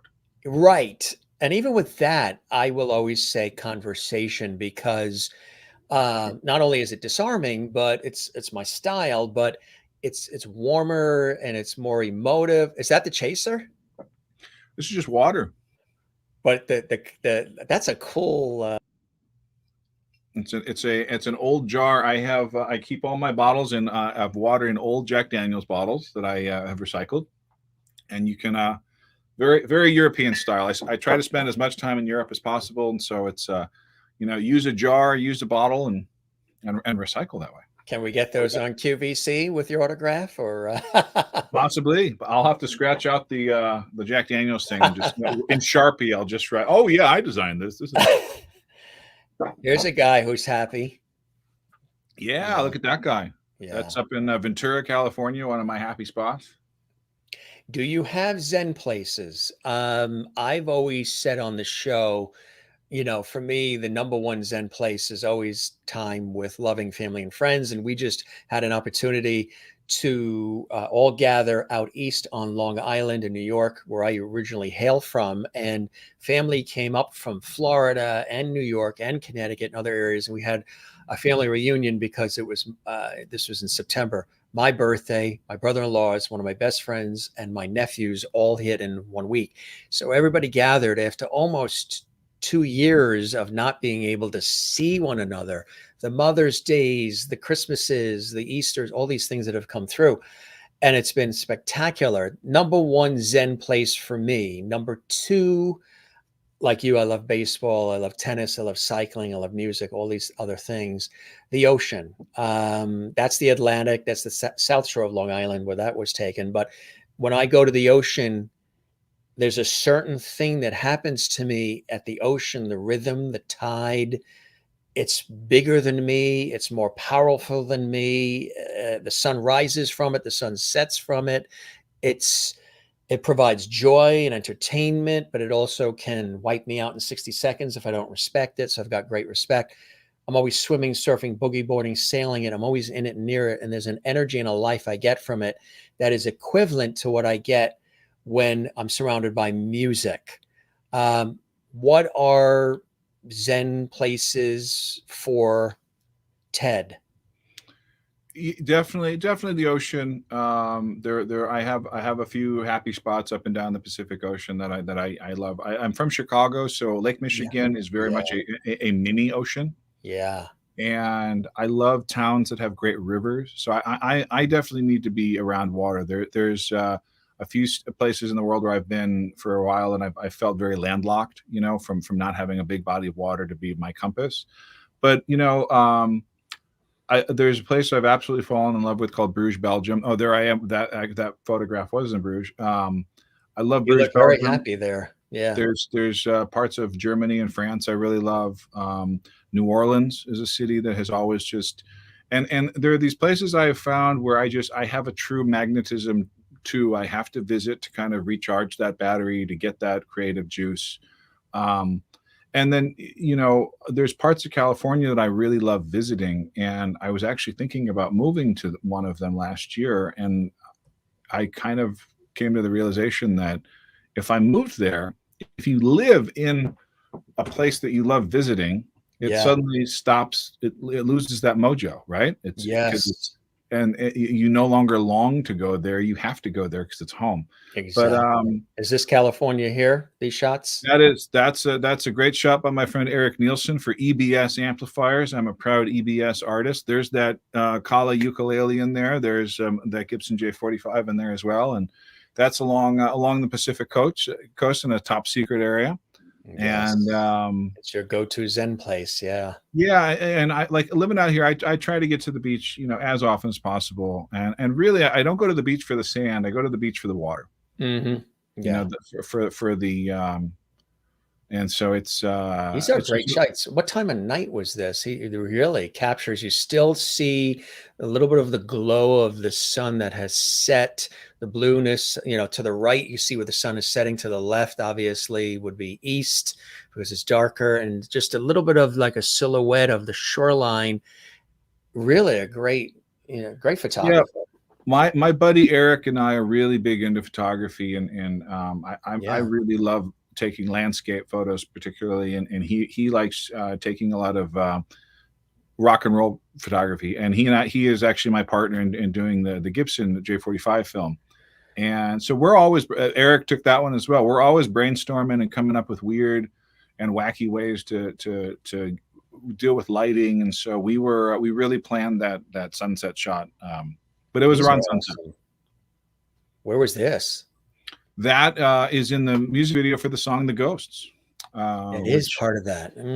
Yeah, and that's a screenshot from it. from that in the. the mysterious, and there's on the wall there's hanging a large tintype of me that we brought the tintype to life, where I come out of the tintype, and my friend Jess was playing the Ancient Woman as well, and it was a very fun music video to make. Oh yeah, Fall in Love, that's a great song. Really great horn arrangement there. Yeah, that's a cool one too. I like this one too. I'm a hat guy also. That guitar, fantastic. Tell us Yeah, about my that. Gibson Vegas Casino roller. It's the high roller. It's a weird name, but it's a great guitar. I love that guitar. Yeah, that's a great shot too. Great hat. Thanks. Yeah, that there's a NAMM. That's the NAMM show at the Shub Capo booth. I'm a proud Shub Capo endorser. Don't leave home without a Shub. There. Oh yeah, there it is. So yeah, just you know, it's a weird and wacky career. You know, it's feasts and famines. You know, you enjoy the feasts and you get through the famines and you ride the waves, and anybody who's in it for the long haul understands that. And I think, you know, some of the game shows have the musical game shows have given some people a false, you know, oh my God, you're not instantly famous after you sang one song on TV. Oh my God, your career's over, you know. And it's like, well, they obviously weren't in it. And it's and also, you know, people forget the Beatles had played something like 70,000, not 10,000 hours, like 70,000 hours before they left Hamburg, you know. And so when they came over to America, they lived those first couple of years, they lived 10 years worth of that. And so when George Harrison was getting off the plane to take those questions coming into the Ed Sullivan Show, he was 19 years old. He was 19. Right. He might as well be 50. Right. With that snark and personality and satire and just, you know. So you're either in it or you're not. I mean, you know, Tom Petty has a great thing. He's just like, if you have the option to do something else, you will. What would you say to actually somebody watching right now? Sometimes we've had this conversation with some of our guests, depending on, you know, the myriad of different backgrounds they come in from. Somebody that wants to, they're being inspired by what they see you have been able to do, and you've stuck to your guns, the ups, the downs, the blood, sweat, and tears. None of it just came overnight. You've worked hard at it. You've perfected a certain way, a certain sound, but you've also had your hands in so many different aspects of the industries, which I think is fantastic as well. Somebody that wants to do this at this point in time and get into the world of what you're doing, what would be, I mean, some have said, especially if it's like acting, they'll say, well, if you're only 50% into it and the other thing is you're thinking about being an accountant, be the accountant, because you have to be 100% committed and in to any of these lines of work. What say you, Ted? I have two answers. I always say I have two answers, and my second answer is always the joke answer, but I'll give that first. I would say, you know, become a plumber, because every town in the world needs a plumber. And you know, but no, my answer is just, you know, go for it. Honestly, go for it. You have to give it a shot. And also you have to just, whether you're a photographer or a dancer or a painter or a public speaker or a musician or an actor, you should get out and act. You should paint. You should write. You don't talk about it, do it. You know, walk the walk, walk the talk, do, and you will then know if you feel you're good enough, and then hopefully some other people will then tell you honestly whether you're good enough or not. And so I say go for it. You know, I mean, the world needs good art. Unfortunately, there's a lot of bad art that is, you know, considered popular or good or weird or whatever. But it's so subjective. It's so objective. You know, I mean, I just say go for it. You know, it's if you're trying to figure things out, try to figure them out. I mean, it's we all have our own circumstances. We all have our own stuff to deal with, and that's a very personal thing. But I just remember hanging out with the band Wilco in 1999, and I was talking to Jeff Tweedy and Jay Bennett, and Jeff's first. I said, "Yo, man, I'm thinking about like leaving school and just touring and playing records and making all this stuff." And both Jeff and Jay asked me, "Well, are you good?" Right. And if you can answer that honestly and really know in the bottom of your heart, if you're good, go for it. And even if you're maybe not good, but you can be good, right, do it. If you're not, I don't know what to tell you. I mean, one thing I really like about sports rather than art is if you can't hit the curveball and you can't hit the fastball and you can't field, you're not going to be on the team. Correct. Right. And I always joke, like, I joke about this a lot with using football as an analogy. Like, there's a lot of musicians who can't sing. There's a lot of musicians who cannot play, who are world famous, who are literally, the labels are paying other people to sing their music in the studio. But that person looks really attractive to a certain demographic of people, and they put them out on stage and they lip sync, and they actually physically cannot sing, whether they can dance or whatever, but they're world famous and they're selling more records than anyone else in the world is going to sell when other people are making it behind. My analogy is Jim and I want to be in the NFL, but you know what? We're not big enough and strong enough to fight those dudes in the NFL, but we have the helmet and we've got the shoulder pads and we've got the jerseys. So we're in the NFL, right?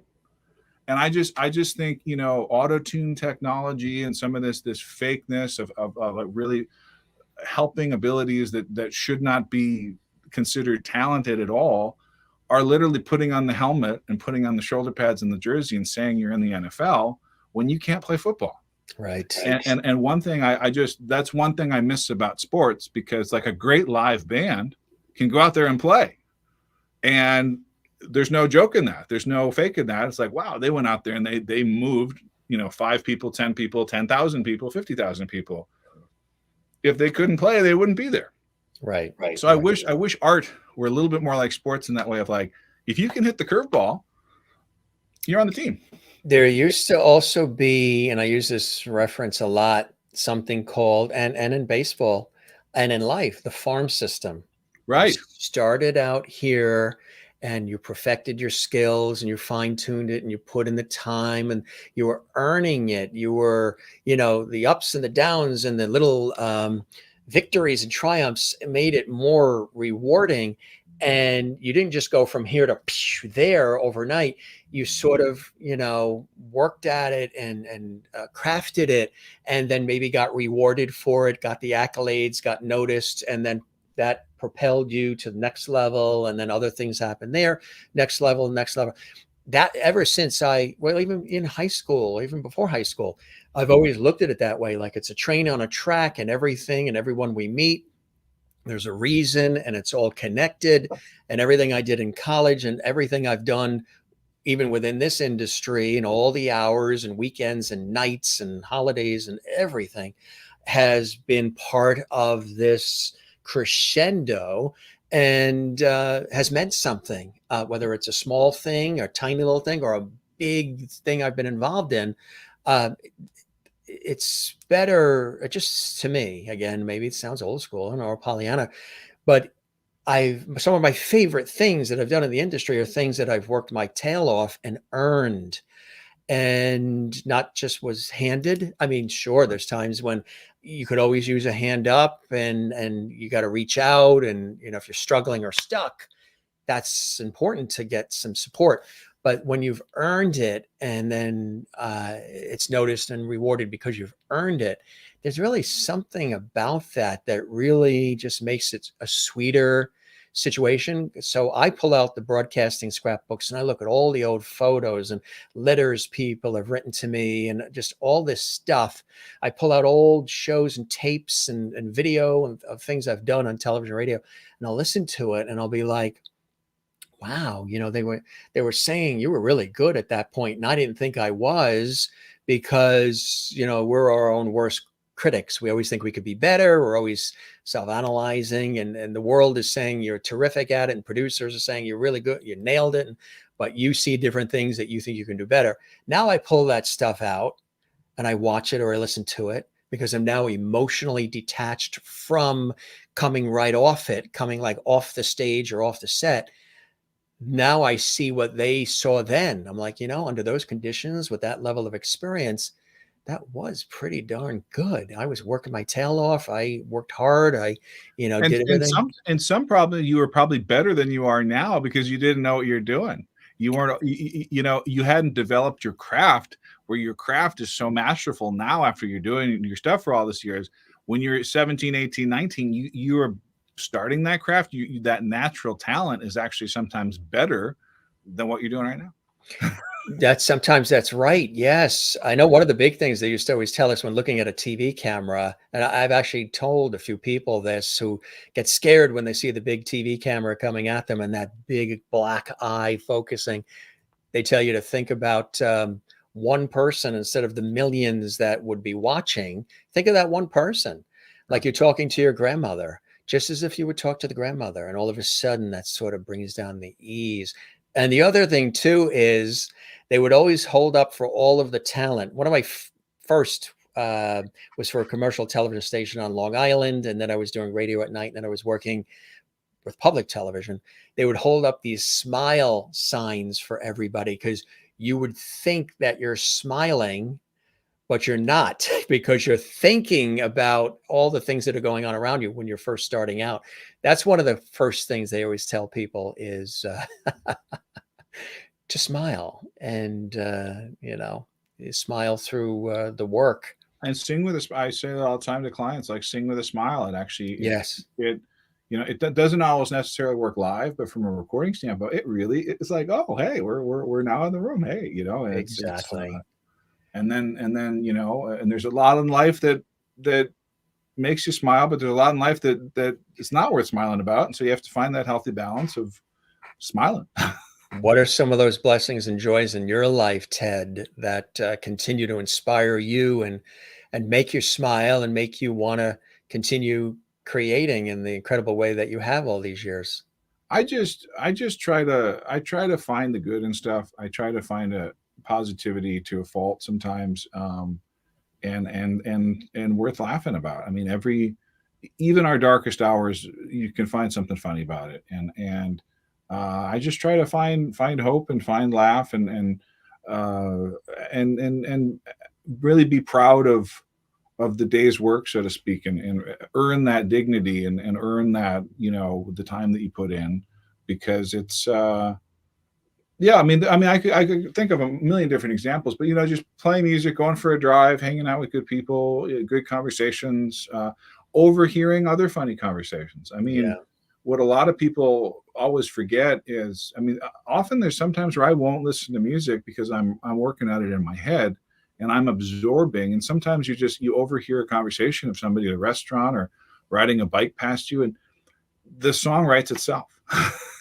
Just the craziest, juxtaposition of that was an interesting expression, or that was a story, or that, and one of the neat things about a live performance is all these songs,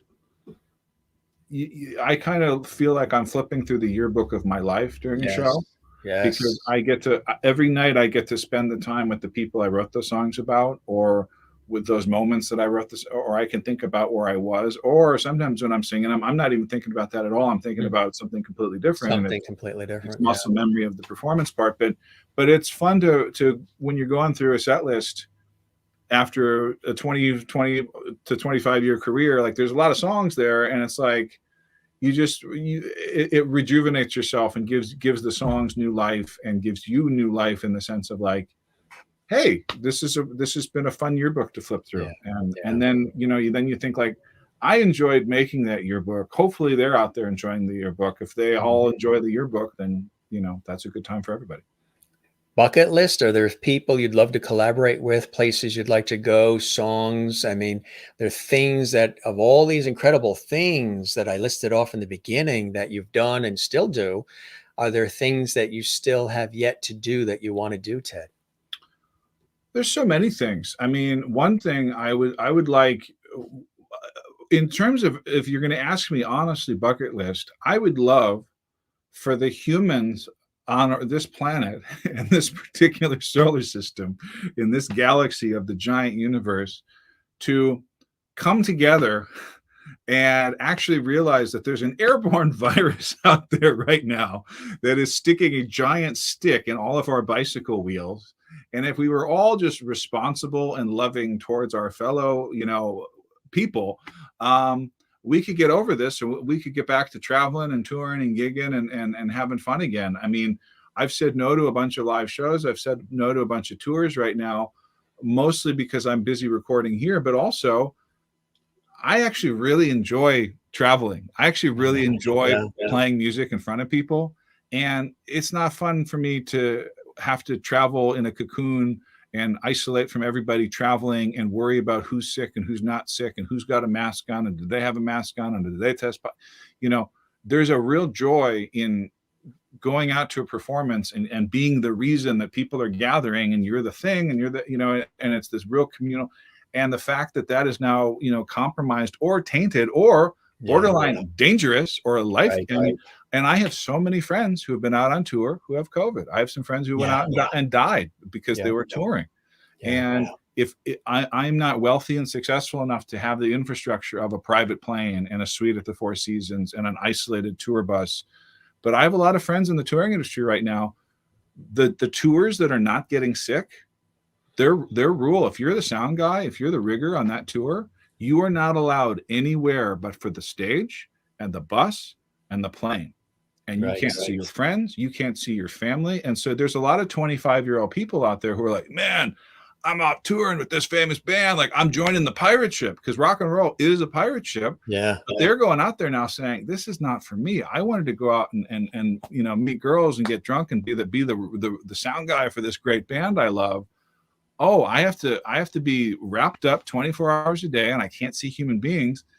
That's not fun. And so if you are going out to live shows and the live shows are successful without getting COVID, please know that the people who are bringing and delivering the sound of that show and the people on the stage are really making tremendous sacrifices of their own health and taking risks of their lives to bring you that 2 hours of entertainment, because they're getting sick out there. They're dying out there. And so my main bucket list is, I am a George Carlinist, so I embrace and live in the world of profanity, and I've kept it pretty clean here. But humans, we got to get our shit together, okay? Like, wear the mask, get vaccinated, be cool to people, and we can get back to having fun. So that's my main bucket list. But other than that, there are a lot of places. I like it. But other than that, there's a lot of places in Europe I'd love to play. I'd love to play some historic buildings, I'd love to play some of the old opera houses. I'd love to play some of the outdoor places. I'd like to scuba dive some like the architecture of Europe. There's some amazing dive sites where you can see the ancient buildings. And some of these haven't even been, or have just been recently discovered. I'd love to get to Antarctica one of these days. I'd love to. There's a million. I'd love to do the Trans-Siberian Railroad. There's my bucket list has everything to do with traveling and getting out and going and doing things, and so being amongst people and being communal So we're in the cage right now, and so I've been a very cautious and safe person during this pandemic. Me too.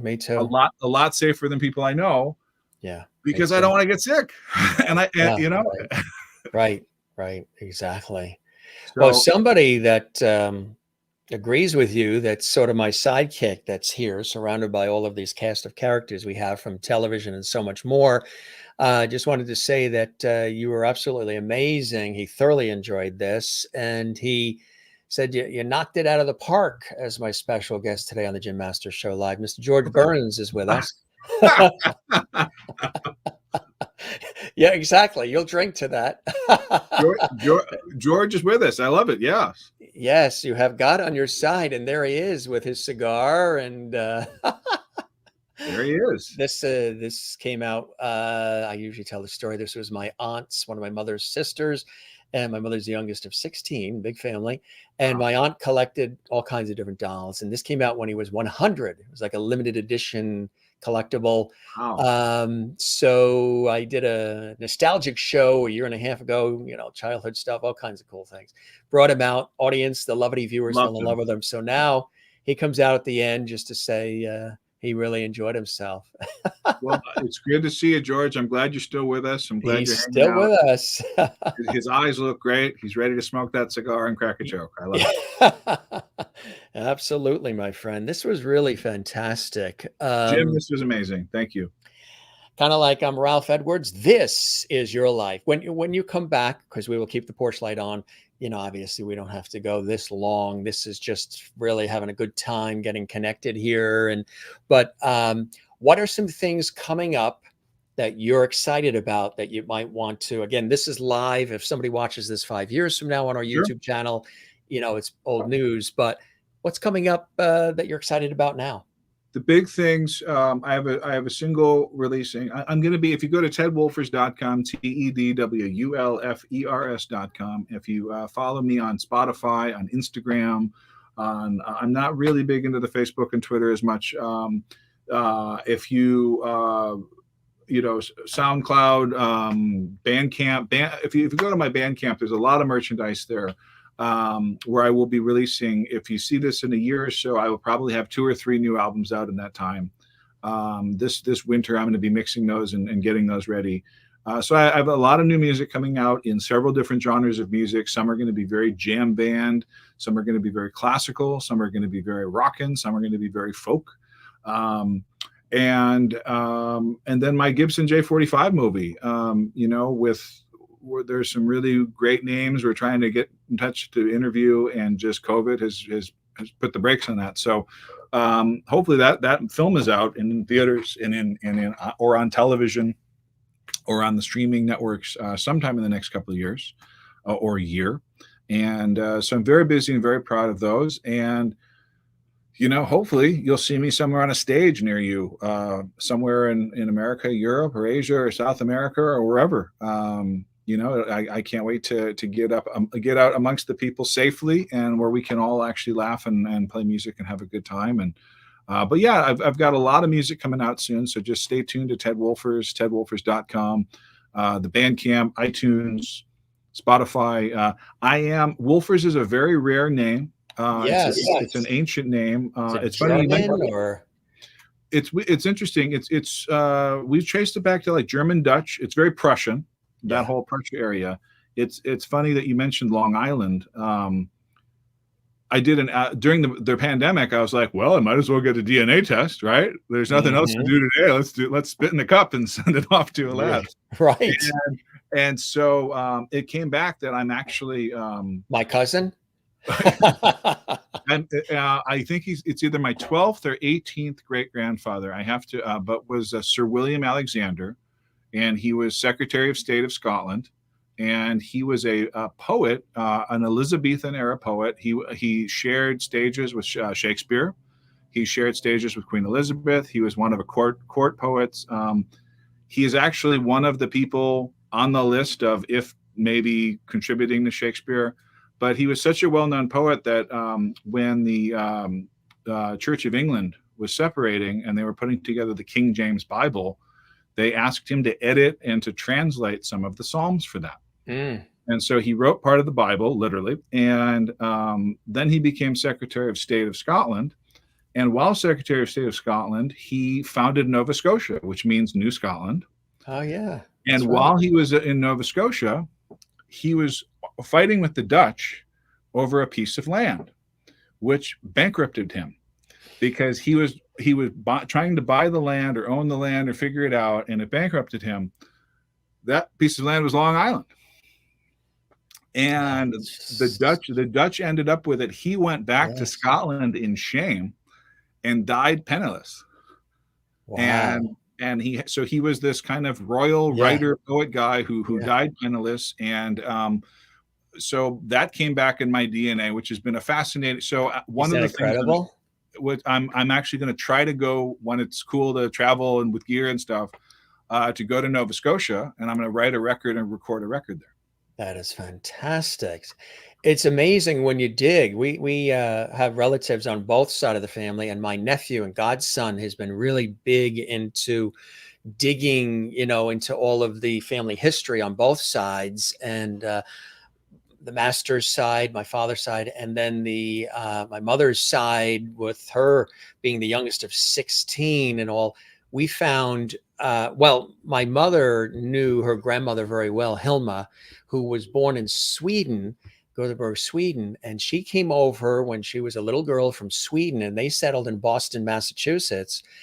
But when she was in Sweden, she was a princess, part of the royal family, lived in a castle, which still exists over there. Her father was a general in the Swedish army. So all of that sort of history still exists there in Sweden. My mother's side is English, Swedish, French. Father's side, English, Irish. And then you never know, if you dig deeper, there's probably could be other things in all of us. But so she always knew that about her grandmother, but it was sort of confirmed when the family was doing research. And then we found out that her husband, Arthur, his family came from Europe. They landed in New York City when it was New Amsterdam, the Dutch connection. Then they went straight to Canada. And we didn't know there was any Canadian relatives, but we found 150 more relatives in New Brunswick. Wow. And they had settled a town and a mountain in New Brunswick that's still there, called Kierstead Falls and Kierstead Mountain, because that family name on my mother's mother, so my great-grandmother, her husband's side of the family is Kierstead, and they are associated with that whole part of New Brunswick. Her grandmother, that relation in Sweden. Just absolutely amazing it's stuff, amazing. huh? Yeah, and it was interesting because the 23andMe said that I had very ancient DNA of like ancient, Nordic, ancient Scottish, Irish, royal roots, and then for the ancestry to come through with all this ancient DNA. When people say you're an old soul, you can now scientifically say yes. Yeah, you actually are. Have you been described as such? Oh, all the time since I was born. And you wouldn't have any other way, right? Me too. I wouldn't have it any. No, yeah, I feel bad for the young souls. They got a lot of growing up to do. Write that down, folks. This was epic. It's almost dinner time here. Have you had your lunch or breakfast yet? No, I'm gonna have to boogie in a second, but I had breakfast yet, but I did not have I haven't had lunch yet, but I'll have lunch in a little bit. So perfect. Now this is a foodie crowd. They want to know what you're gonna have for lunch. For lunch, I will probably have like some kind of potato and vegetable concoction with some olive oil, and so it's a pretty healthy eater out here. So had oatmeal for breakfast for those of the foodie crowds. So I love that stuff. And real quick, just for my own personal knowledge, music for NBC and CBS and CNN, and a lot of the viewers love the Hallmark Channel too. Can you tell us maybe some of the projects for CNN, Hallmark Channel, NBC? Some of the cool stuff. In 2008, there was a big hoo-ha about me in the news, and so I wound up on CNN and ABC World News with Charles Gibson, and so a lot of my music ended up being played on some of those channels and networks. For the Hallmark Channel, I wrote and produced a song with amazing writers, Patricia Bahai and Katie Ferrara, and it was a song called "No Bad Days," and it was on a show called The Good Witch. On the Hallmark Channel network, and they keep playing that song on the Hallmark Channel, so very, very happy about that. And it's because sometimes you learn about that a few years after it's happened, and sometimes you get a heads up saying like, next week your song's going to be on blah blah blah. So it's always nice when you find your music in weird parts of the world, or it's because the songs have a life of their own. The songs are going to outlive me. The songs are going to outlive everybody watching this. Yeah. And you know, and that's when the songs, you know, they are your property when you write them and own them. But as soon as you hear it, it's your song. You know, It's your song. you inherit the energy, and you can, and that's what I love when people hear a song. Oh, that must have been about this, and I used to correct them and say, oh no, and now I just say, yeah. Yeah, it's people take it and they attach music to their own life, and they find little relatable nuances that they sort of pull from it, right? And they make it their own, which is the beauty. That you could have an intention maybe, and some people will get that, but then others will. It becomes their own thing, which is, it's kind of cool how that happens, huh? It is cool, and it's like I said earlier in the conversation, it's amazing when, you know, a lot of people have a interesting concept of magic, you know, but the actual definition of magic is, you know, creating something that didn't exist like a minute ago. Right. And that really is what art is. You know, when there's a blank canvas and this person paints this masterpiece right here on the blank canvas, suddenly you can look at that and you might need that on your wall. You might need that on your coffee mug. You might need that everywhere in your life. And it's the same with music. And it's really fun to literally not have anything. And then, you know, 3 minutes to a half an hour to a year later, sometimes, however long it takes, you've got a recording that somebody hears, and then they're playing it at their wedding, or then they're playing it at a funeral, or they're listening to it before going to a job interview because they need a pump up experience and then you are part of their life, you know, and that is when that first started to happen to me, you know, 15 to 18 years ago. That's when you realize it's bigger than you. Yes. And you take a responsibility, and your songs have, because like even as your career changes, you know, some of my earlier songs are drinking and girls, and drinking and girls are great, but you know, there's a lot more to life than that. And so once you're, you know, your being grows, I think the art rises to the occasion sometimes. And when then it translates to other people's interpretations, then they have a you know, not a copyright ownership, but they have a, you know, a spiritual ownership, because it becomes part of their soul. That's exactly right. And, you know, you talked about a blank canvas, and that's kind of what we had here today. And we created our own masterpiece together. There you go.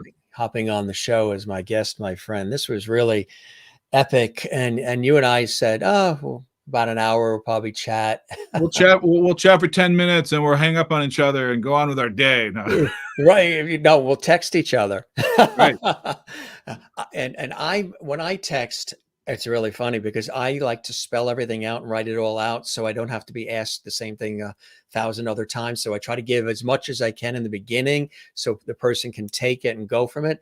And I'll do that. As a colleague of mine in New York, one of the television stations I work with, and I will go through the trouble of writing it all out and having feeling to it, because when I write like I'm speaking to the person, like I'm talking to you. So you can actually say I'd be mouthing the words as I'm writing, as if I'm actually talking to you. And the response to this Gettysburg Address is the letter K, just K. Or thumbs up. Like, okay. I'm like, wait a minute. I just spent 20 minutes writing this, and I just get a K. I don't even get the O and the K. Like, okay, I just get the K. Brevity is the soul of wit, but sometimes that soul needs more characters. I like that. I mean, it's a thing of, that's what I hate about Twitter. What I like, the same thing. You'll text somebody a very important, epic, saying everything, and they just respond with liked. Yes. Or laughed at. Not even a thumbs up, not even a K or gotcha or got it or like see you there. You know, it's just liked. Oh, okay, cool. And that's like, okay. and just when we're in our 80s and 90s, who the hell knows how people will be communicating then? It'll all be, you know, hand hieroglyphics. I mean, you know, it won't even be sign language anymore. It'll just be like grunting, you know. Yes, it's all just going to be, we won't have mouths anymore. It's just going to be like one big thumb. Right. You know, yeah, they bring out the meal, you know, Yeah, and and you're like, there it is. It's going to be the Jetsons. or, you know, yeah. Yes, everything now is based on this or this. I know. It's like, how do you know this or Siskel this? and Ebert. Siskel and Ebert were ahead of their time. Yes, they were. And you know what, Merlin? Yeah, because I do believe in brevity. I believe in levity. I believe in this. You know, you got to I have love it. humor. You got to have humor. She goes, okay to this episode. So we got the O from Merlin. Thank you. That is funny. Cool stuff. And we got all kinds of emojis. Good stuff. Yeah, I think you got to laugh. You got to have levity. You gotta, you Hmm. know, you gotta laugh. I mean, it's a song where one of my favorite songs in the world is Eric Idle's "Always Look on the Right Side of Life" from Life Yes. of Brian. And I got to meet Eric several years ago, and I'm going to throw this out there. I'm actually trying to get in touch with him at the moment, and if anyone knows a way to get in touch with him, please let me know, because he's a hard fellow to get in touch with. But years ago, I met him at one of his shows, and I told him this story. We played a cancer benefit, and cancer is something I take very seriously, because my dad passed of it, and so many of my friends have died of cancer. But in the 90s, we were playing a cancer benefit we're in the end zone of a football stadium in Ohio playing, and they wanted us to play "Wish You Were Here" by Pink Floyd for this moving moment where they all lit up candles for all the people who had died.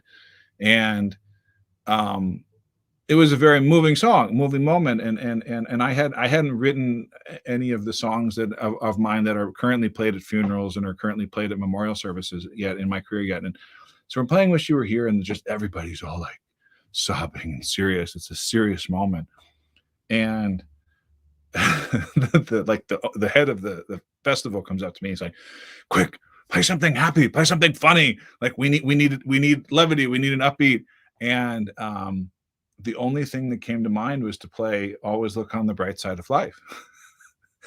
And everybody just loved it, and everybody laughed. And Perfect choice.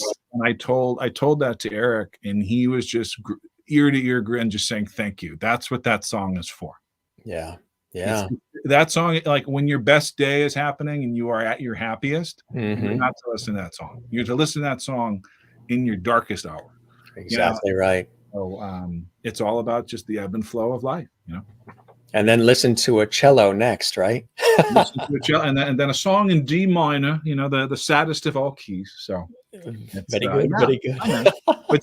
but just keep laughing, and honestly, like, I have this great cat. He has me laughing all the time. But honestly, the person I laugh at the most is myself.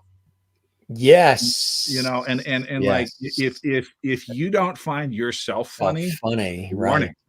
right? Right, exactly. And there's a lot of people walking around who won't let themselves laugh at themselves. Yeah. They don't make mistakes. Everything, then you're not human. Then Yeah. some of the and doing live television and live radio for years, there's been a lot of times where things have happened that have been crazy and unplanned, and sets have fallen and lights have burst and people have fallen out of chairs, and there's all kinds of crazy things like that. And I have to react. And usually I'll use a quick wit line, humor, find some way to keep it going. And those are some of my best moments, where I'm being challenged to make sense of something that has gone awry and keep the train on the track. I absolutely love when that happens. Most people, it might be, "Oh my God, what do we do?" and panic. That's when I'm like, we got to do something here. And levity is something that I'll usually throw in, because and I love that challenge. I love the challenge of it. Doesn't always have to be. You may have it formatted where it is perfect, and it is, and then something happens that you didn't predict, and it's how you react to that makes all the. And sometimes that may be better than what you scripted or what you planned out. And the expression "you can't make that up" is usually, it's one of the greatest expressions in the language, because usually you can't. I mean, the truth is always more funny or more ridiculous or more weird than almost anything else you can concoct, as we've certainly learned over these last 20 years specifically. But it's and so you just got to see it and laugh and live, laugh, love, and keep breathing, and just do what you can to be healthy, to be safe, and get yourself Exactly. through the day and those who you love through the day. So Beautifully said, my friend. I toast you with our mug. If you got anything left in there, this cheers, was cheers. awesome. Cheers, Great slancha, talking to mazel you. tov. We will do it in some time in person in the next 500 years, right? So Yeah. If I'm on the West Coast on a TV shoot or something, I'll let you know. If you're here on the East Coast, between Boston please and do. Philly, that's where we are here, New York area. So Paul Zolo, is, I believe, fabulous, who introduced us, and so fabulous we should person. hang out with Paul, and that'd be a Yes. great catch up. That would be fantastic. We'll break bread. And I hope the show met whatever expectations you had and you enjoyed the time with me as much as I certainly have with you. Fantastic. And I hope all of those people tuning in around the world now and in the future have enjoyed it, because it's been great talking to you, Jim. Thanks so much. The Lovity Squad, right? The Lovities. The levities. The levities of the levity. That's it. Thanks for the As we music. ignore the brevity.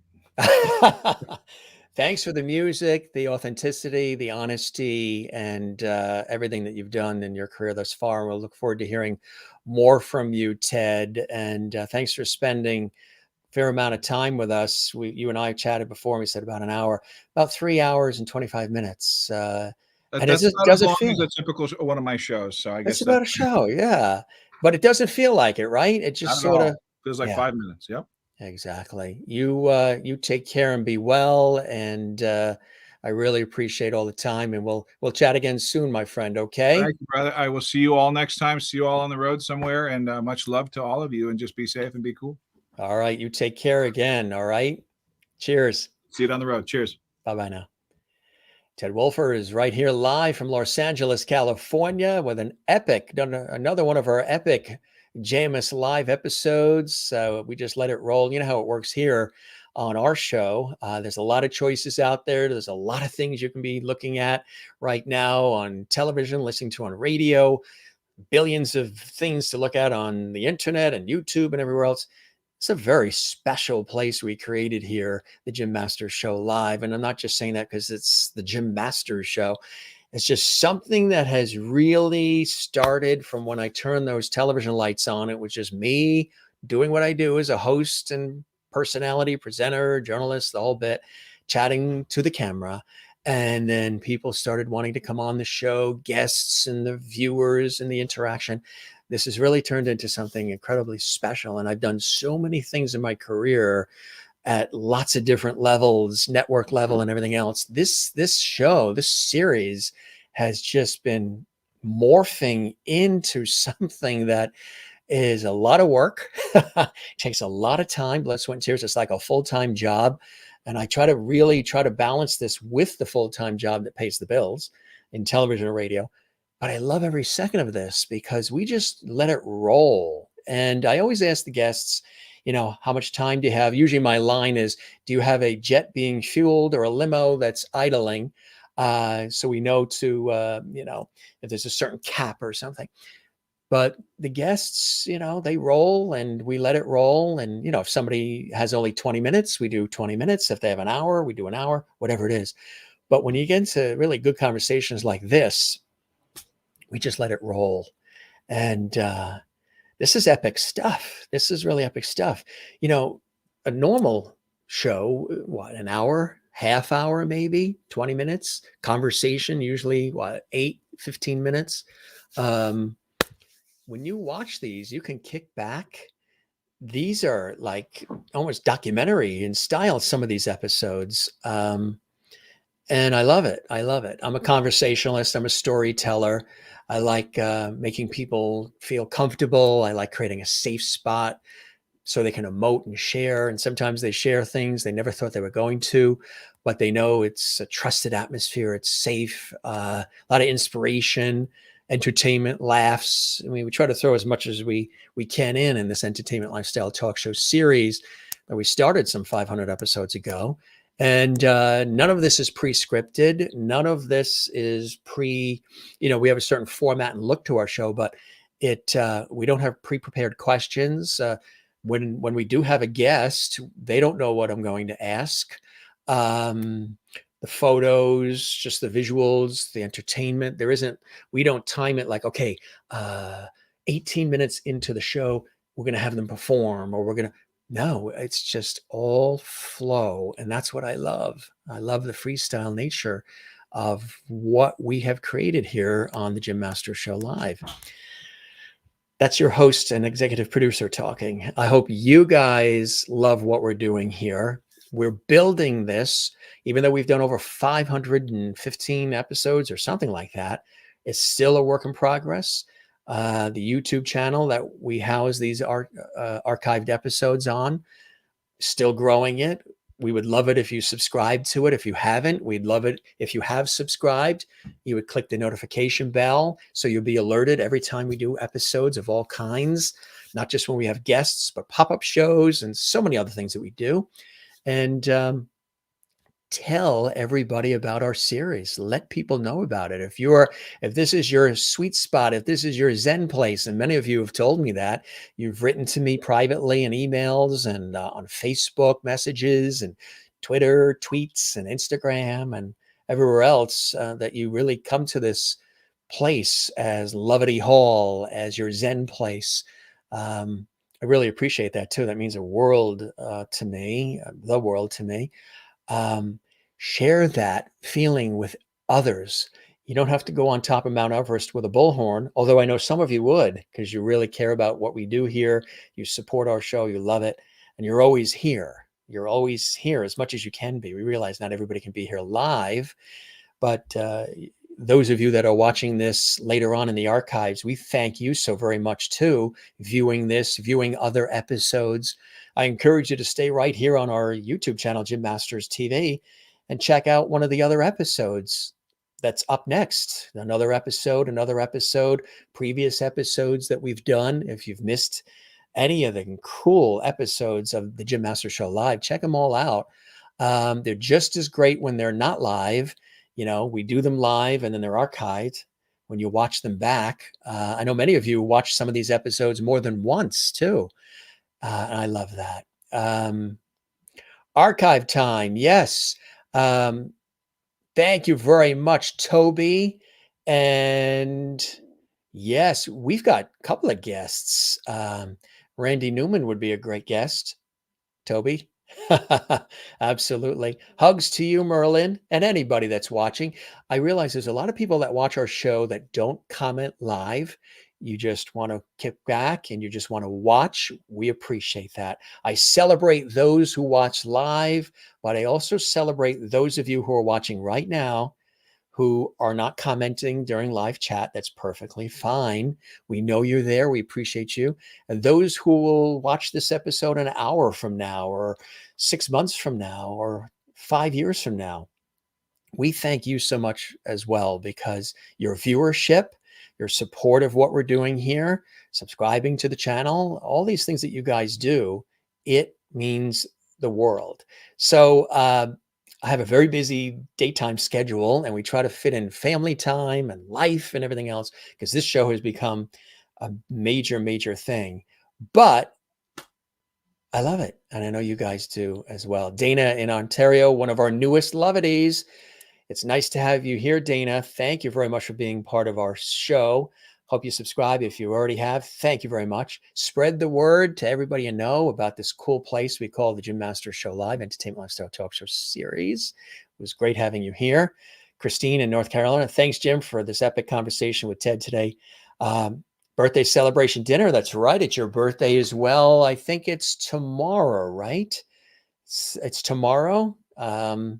So I want to say a couple more first here before we'll do a little ditty for Christine.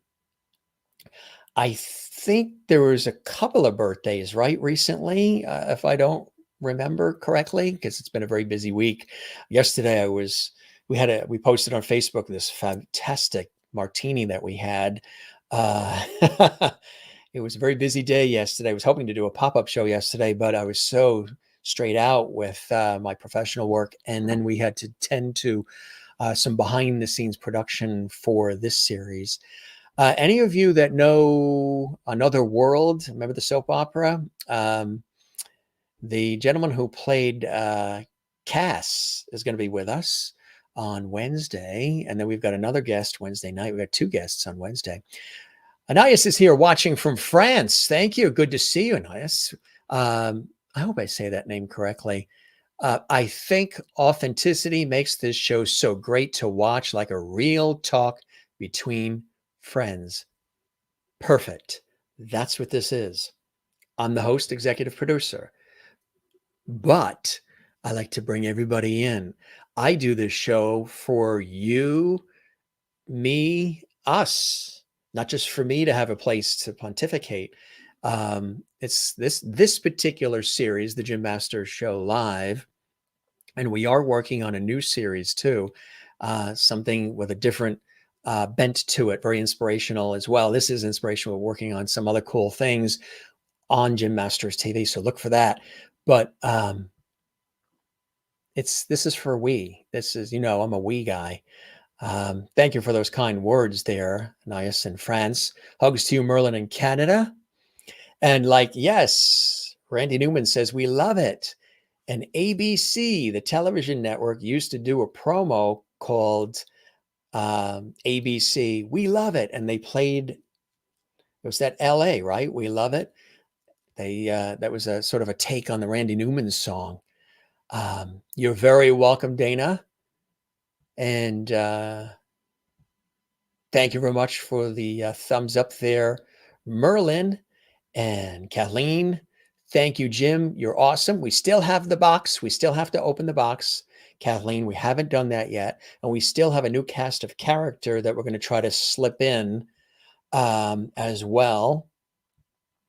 And yes, Phil is coming on the show. We're going to have Phil on the show as well. That's going to be in the afternoon. I think it's 3 o'clock. We're going to post that soon on Wednesday. Phil is amazing too. Again, if you're watching this in the archives, this is all old news. And hi to you, Nias in France. And Merlin, bless you, Jim. Bless you back. Did I sneeze? No. Levity. You're on your way. Where? Are you coming here? Come here. Bring wine if you're coming. Wow, just wow. And thank you very much. I appreciate that. Flew by. Wow. Fun show today. Pork chops. The Brady Bunch. Peter Brady. Pork chops and applesauce. Those of you that followed the Brady Bunch. Thank you very much. Again, thanks, Ted and Jim, for a fascinating conversation and for the live music and interesting stories and backstories. Enjoyed learning more of Ted's life and career. Like I said, we don't have a time for these shows. We just let it roll. I mean, most people, they don't want to do a show this long because they don't want to give this amount of time to their audience. They just want to do something quick and boom, they're out. But I let it roll. We have a good time here. Bottom line is we have a good time together. And yes, we'll stay for supper. What are you serving, Merlin? Pork chops? Is that what it was? Is that what the pork chops? Did I read the pork chops first before reading this? Pork chops sounds good. I love pork chops. How do you make them? What are you going to have with them? This is good stuff. You guys are great. Thanks for all these great comments. Yes, he does have a pet, Jane. Jane is still with us in Sweden. He does have a pet. We didn't get a chance to see it. I believe we're having chicken. We're having chicken. Yes, we're having roast chicken tonight with rice. Or maybe we'll do mashed potatoes. He was talking about having potato. We might be having the mashed potatoes. We haven't even had breakfast or lunch yet. I've been so hard, so working. What? Whoop, let me rewind that. Let me rewind that. Strike that. I've been... George, what do you think? I've been working so hard on today's show and shows for next week. Here it is, a Saturday, and it's a working weekend. I used to do a radio show for 18 years on iHeartRadio, and I was on the air 10 hours live on the weekend, so I'm used to the weekend thing. Ooh, that's a good recovery, huh? It's funny. No matter where now, the light is changing in here. It's getting darker out. Although it's mostly sunny, it says 60 degrees, mostly sunny. But if I go over here, it looks like I get a sunburn. If I go over here, it's more neutral. Isn't that funny how that's happening? Because the light that's coming in is changing. So that's changing the light depending on where I'm going. These studio lights are trying to also play off all the color that's around us. Sometimes, and the shirt and everything else is trying to say, all right, what color should we pick here? Anyway, been working so hard on the show, I didn't get a chance to eat breakfast or lunch yet, and now we're on our way to dinner. So, wondering, will you decorate your house? We will be doing it for Halloween, and then Thanksgiving, and then we spend Thanksgiving with the family. We go to our relatives, and then we go to Florida for Christmas. Used to be all in New York and Connecticut. But people are now in New York, Florida, and Connecticut. So we mix it all up. Looking good no matter what, whether it's sunburn red. Is that where it goes red? Or is that, oh, see, now it's not doing it. It's funny. It made a fool of me. Good stuff. We love all of you. Oh, baked. Wait. Oh, I've done that. My mother does that. And we've done that here.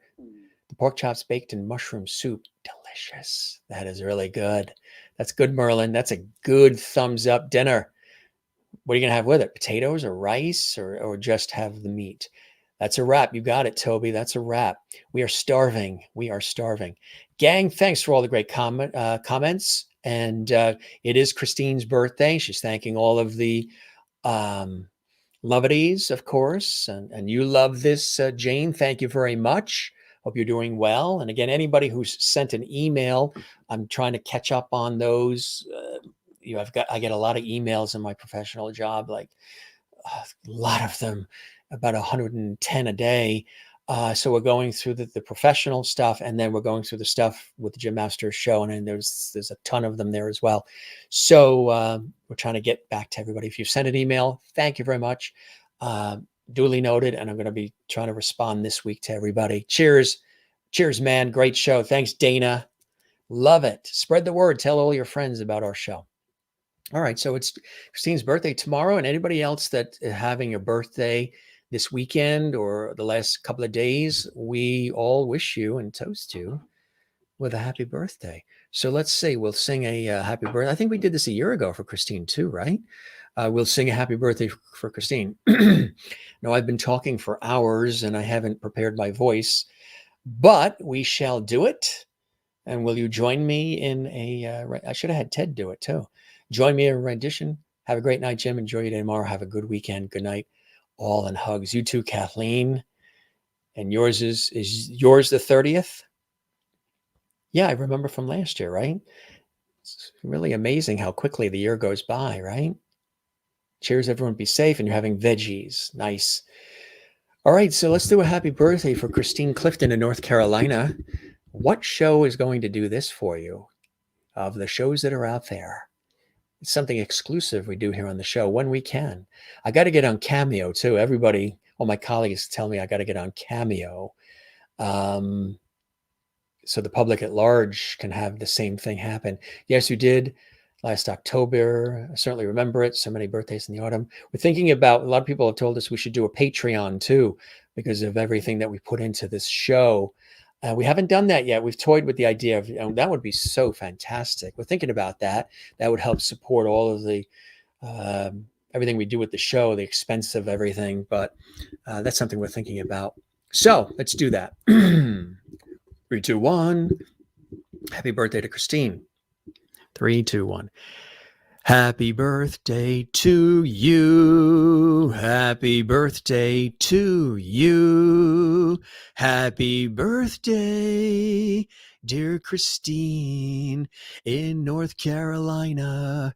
We love you. Your mother's going to love this one, Christine. Happy birthday to you.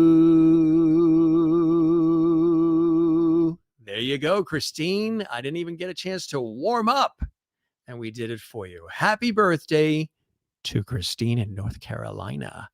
Where's Karen Campbell Green in Nova Scotia? She would have loved that we were talking about Nova Scotia, and Renee in Iowa, and Gary in Iowa. Hope you guys are doing well. If you guys watch these in the archives, Renee and Gary and Karen. Happy birthday to Christine. Yes, as well. And have a lovely weekend, all. Yes. I want to let you know before you guys scoot out who are watching live, again, if you're watching this in the archives, we have somebody quite popular coming on the show on Monday, Dan White, who plays Elijah Crow on General Hospital. He's currently playing that character now on the soap opera General Hospital on ABC. He's here Monday live at 8 p.m. Eastern, 5 p.m. Pacific. He was also on Law and Order. He was also on Chicago Med, The Young and the Restless, voice on countless video games, also on Clarence and Sean Saves the World with Sean Hayes, and tons of television, film, video games, soap operas. Dan White is with us coming up Monday. That's right. And again, if you're watching this 6 months from now, that Monday has already passed. You can see the episode in the archives. Journalist, author, Melissa Braverman is joining us too. They call her, Katie from Sex and the City, the character Katie. They in New York call Melissa pretty much Katie from Sex and the City. She's got this incredible book. She does this blog. She does this whole thing, Notes from a Single Gal in the City. It's all about dating and mating. Yes, it's going to be a really cool episode. So get your love and romance and relationship questions together. And we're going to have a fun time with Melissa Braverman, journalist and author of, again, Notes from a Single Gal in the City. Coming up on Tuesday, we've got a lot of great guests coming up every day, just about on our show. Working hard. Sherry Larson says, bye all. Have a great rest of your weekend. Thank you, Jim, for another fantastic afternoon. My pleasure. We are going a little long today because there's no show tonight since we did an afternoon show we started the show at 1 o'clock. It's almost 4 hours here. I'm looking at the clock. It's 4 minutes. It's 5 to 5 p.m. and Eastern, and we started this at 1 p.m. Eastern. Holy cow. Whew, that's a lot of talking. I should work for one of those auctions. So, since we're not here tomorrow, but again, those of you who are not watching live, stay right here on our YouTube channel, Jim Masters TV. There's another episode coming up of our show, the Jim Masters Show Live. That's right. You can watch all the episodes right here on our YouTube channel, Jim Masters TV. Christine Clifton, I hope you enjoyed the rendition of Happy Birthday that I sang to you personally on the show live. I hope you enjoyed it, and I hope your mom enjoyed it as well.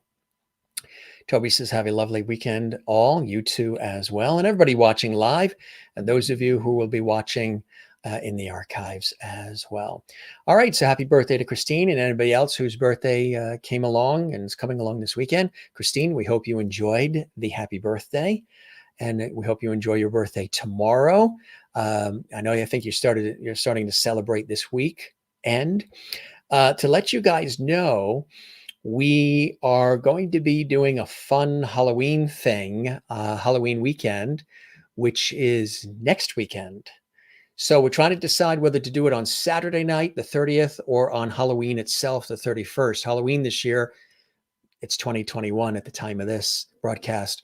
Halloween this year falls on Sunday. So we have a guest in the afternoon on the 30th on Saturday. Fantastic guest.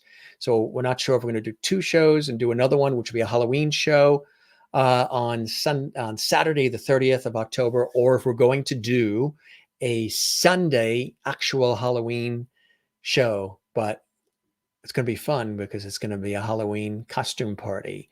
So if you have any photos of you guys in costumes, send them our way. Send them to jimmasterstv@gmail.com, jimmasterstv@gmail.com, and maybe we'll show some of them during the show. And keep sending your photos of your chairs. We are working on an episode that's going to celebrate our viewers, and we're going to show the chairs that you guys sit in when you watch the Jim Masters Show live. I know a lot of you have posted photos in our Facebook group, the Jim Masters Show, Levity Hall. Send them our way, and we might celebrate you and the chair that you sit in while you watch our show. It's kind of cool. You saw Ted's chair today. That was cool. Christine says, thanks so much, Jim. I appreciate your singing happy birthday to me on air. So special. My mom is watching too and loved it as well. Now my birthday can begin. That was the official start to your birthday. Fantastic. Great way to kick it off. We thank our Fred. We thank our Fred. All right, it's time to wrap. We thank our Fred Ted. We thank our friend Ted. I'm not going to edit any of this. I'm going to leave it just as it is. It's too funny. We thank our friend Ted Wulfers for joining us. Singer, songwriter, multi-instrumentalist, composer, recording engineer, filmmaker, live from his recording studio right there in Los Angeles. We appreciate the conversation and the live music. And if you guys missed any of it, don't forget, you can see everything on our YouTube channel. Don't forget to help us grow, share the levity, tell everybody you know about our show, and also our YouTube channel, Jim Masters TV, a channel dedicated to entertaining, inspiring, informing, educating, and so much more. Subscribe. We would love that. That is so cool if you do that. There's no cost. You click that red button you see there, and look what happens. It's like magic. You have subscribed.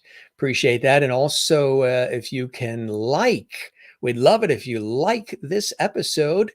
Yeah, that would be great. Click that thumbs up button and leave a comment for us.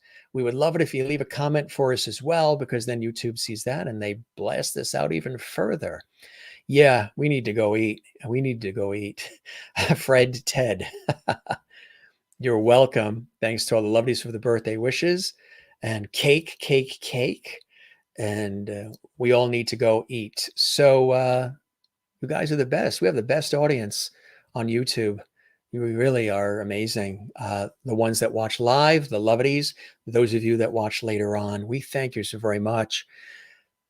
Have a good weekend. We're going to be back Monday with Dan White from General Hospital, Elijah Crow in the house on JMS Live. We appreciate all of you. And as we always say, don't forget, gang, to smile. Don't forget to share the levity. Don't forget to find your Zen place. Mine, of course, loving family and friends. Also, the ocean, as we talked about. Ted loves the ocean too. And my work in television, radio, stage, and film over the years, also another Zen place for me. Zen times with you as well, right here on the Jim Masters Show live all the time. You guys are the best. Be well. Take care. Thanks for joining us all around the world on this really special place we call the Jim Masters Show live. Nias in France says, good night, Jim and Lovelies. Love you. We love you back there in France. And we love Jane in Sweden as well. Great guest. Jim, Ted, such a clever guy, great music creator. Thanks for spending your time with your new family, Ted, as well. And look who's here. Well, of course, Jane's still here, but be happy. Don't you love that?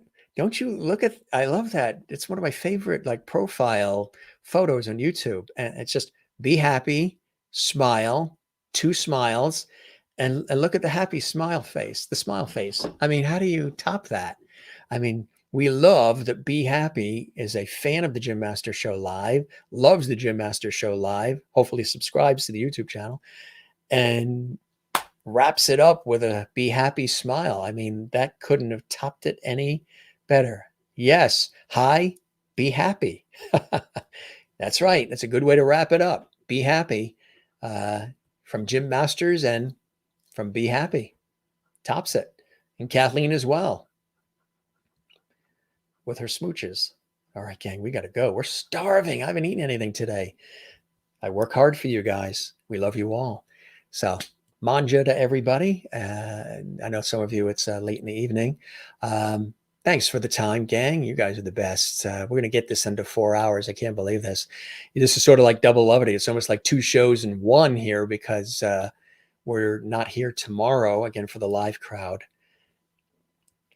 We need a don't worry profile. So we have Be Happy watching. Is there anybody whose profile is don't worry? Nice in France says we need a don't worry profile. So I'll say it. That's right. Don't worry. Be happy. You guys, we'll see you soon. Okay. We love you all. Thanks for being with us on this another epic episode. They all are, of the Jim Masters Show Live, where we really knock it out of the park, giving you guys entertainment and hopefully a smile on your face. And hopefully, if you're having a bad day, these shows perk you up, and however they do it. If there's anybody watching, even one person out there who's lifted by what we're doing here on the Jim Masters Show Live, that makes my day. It makes my day. So, yes, I love that. Yeah, my YouTube brother, LOL. I love it. Be happy. You got the right mindset. Absolutely. It's cool stuff. It's a great profile to be happy. I love it. All right, gang. Class dismissed. We'll see you soon.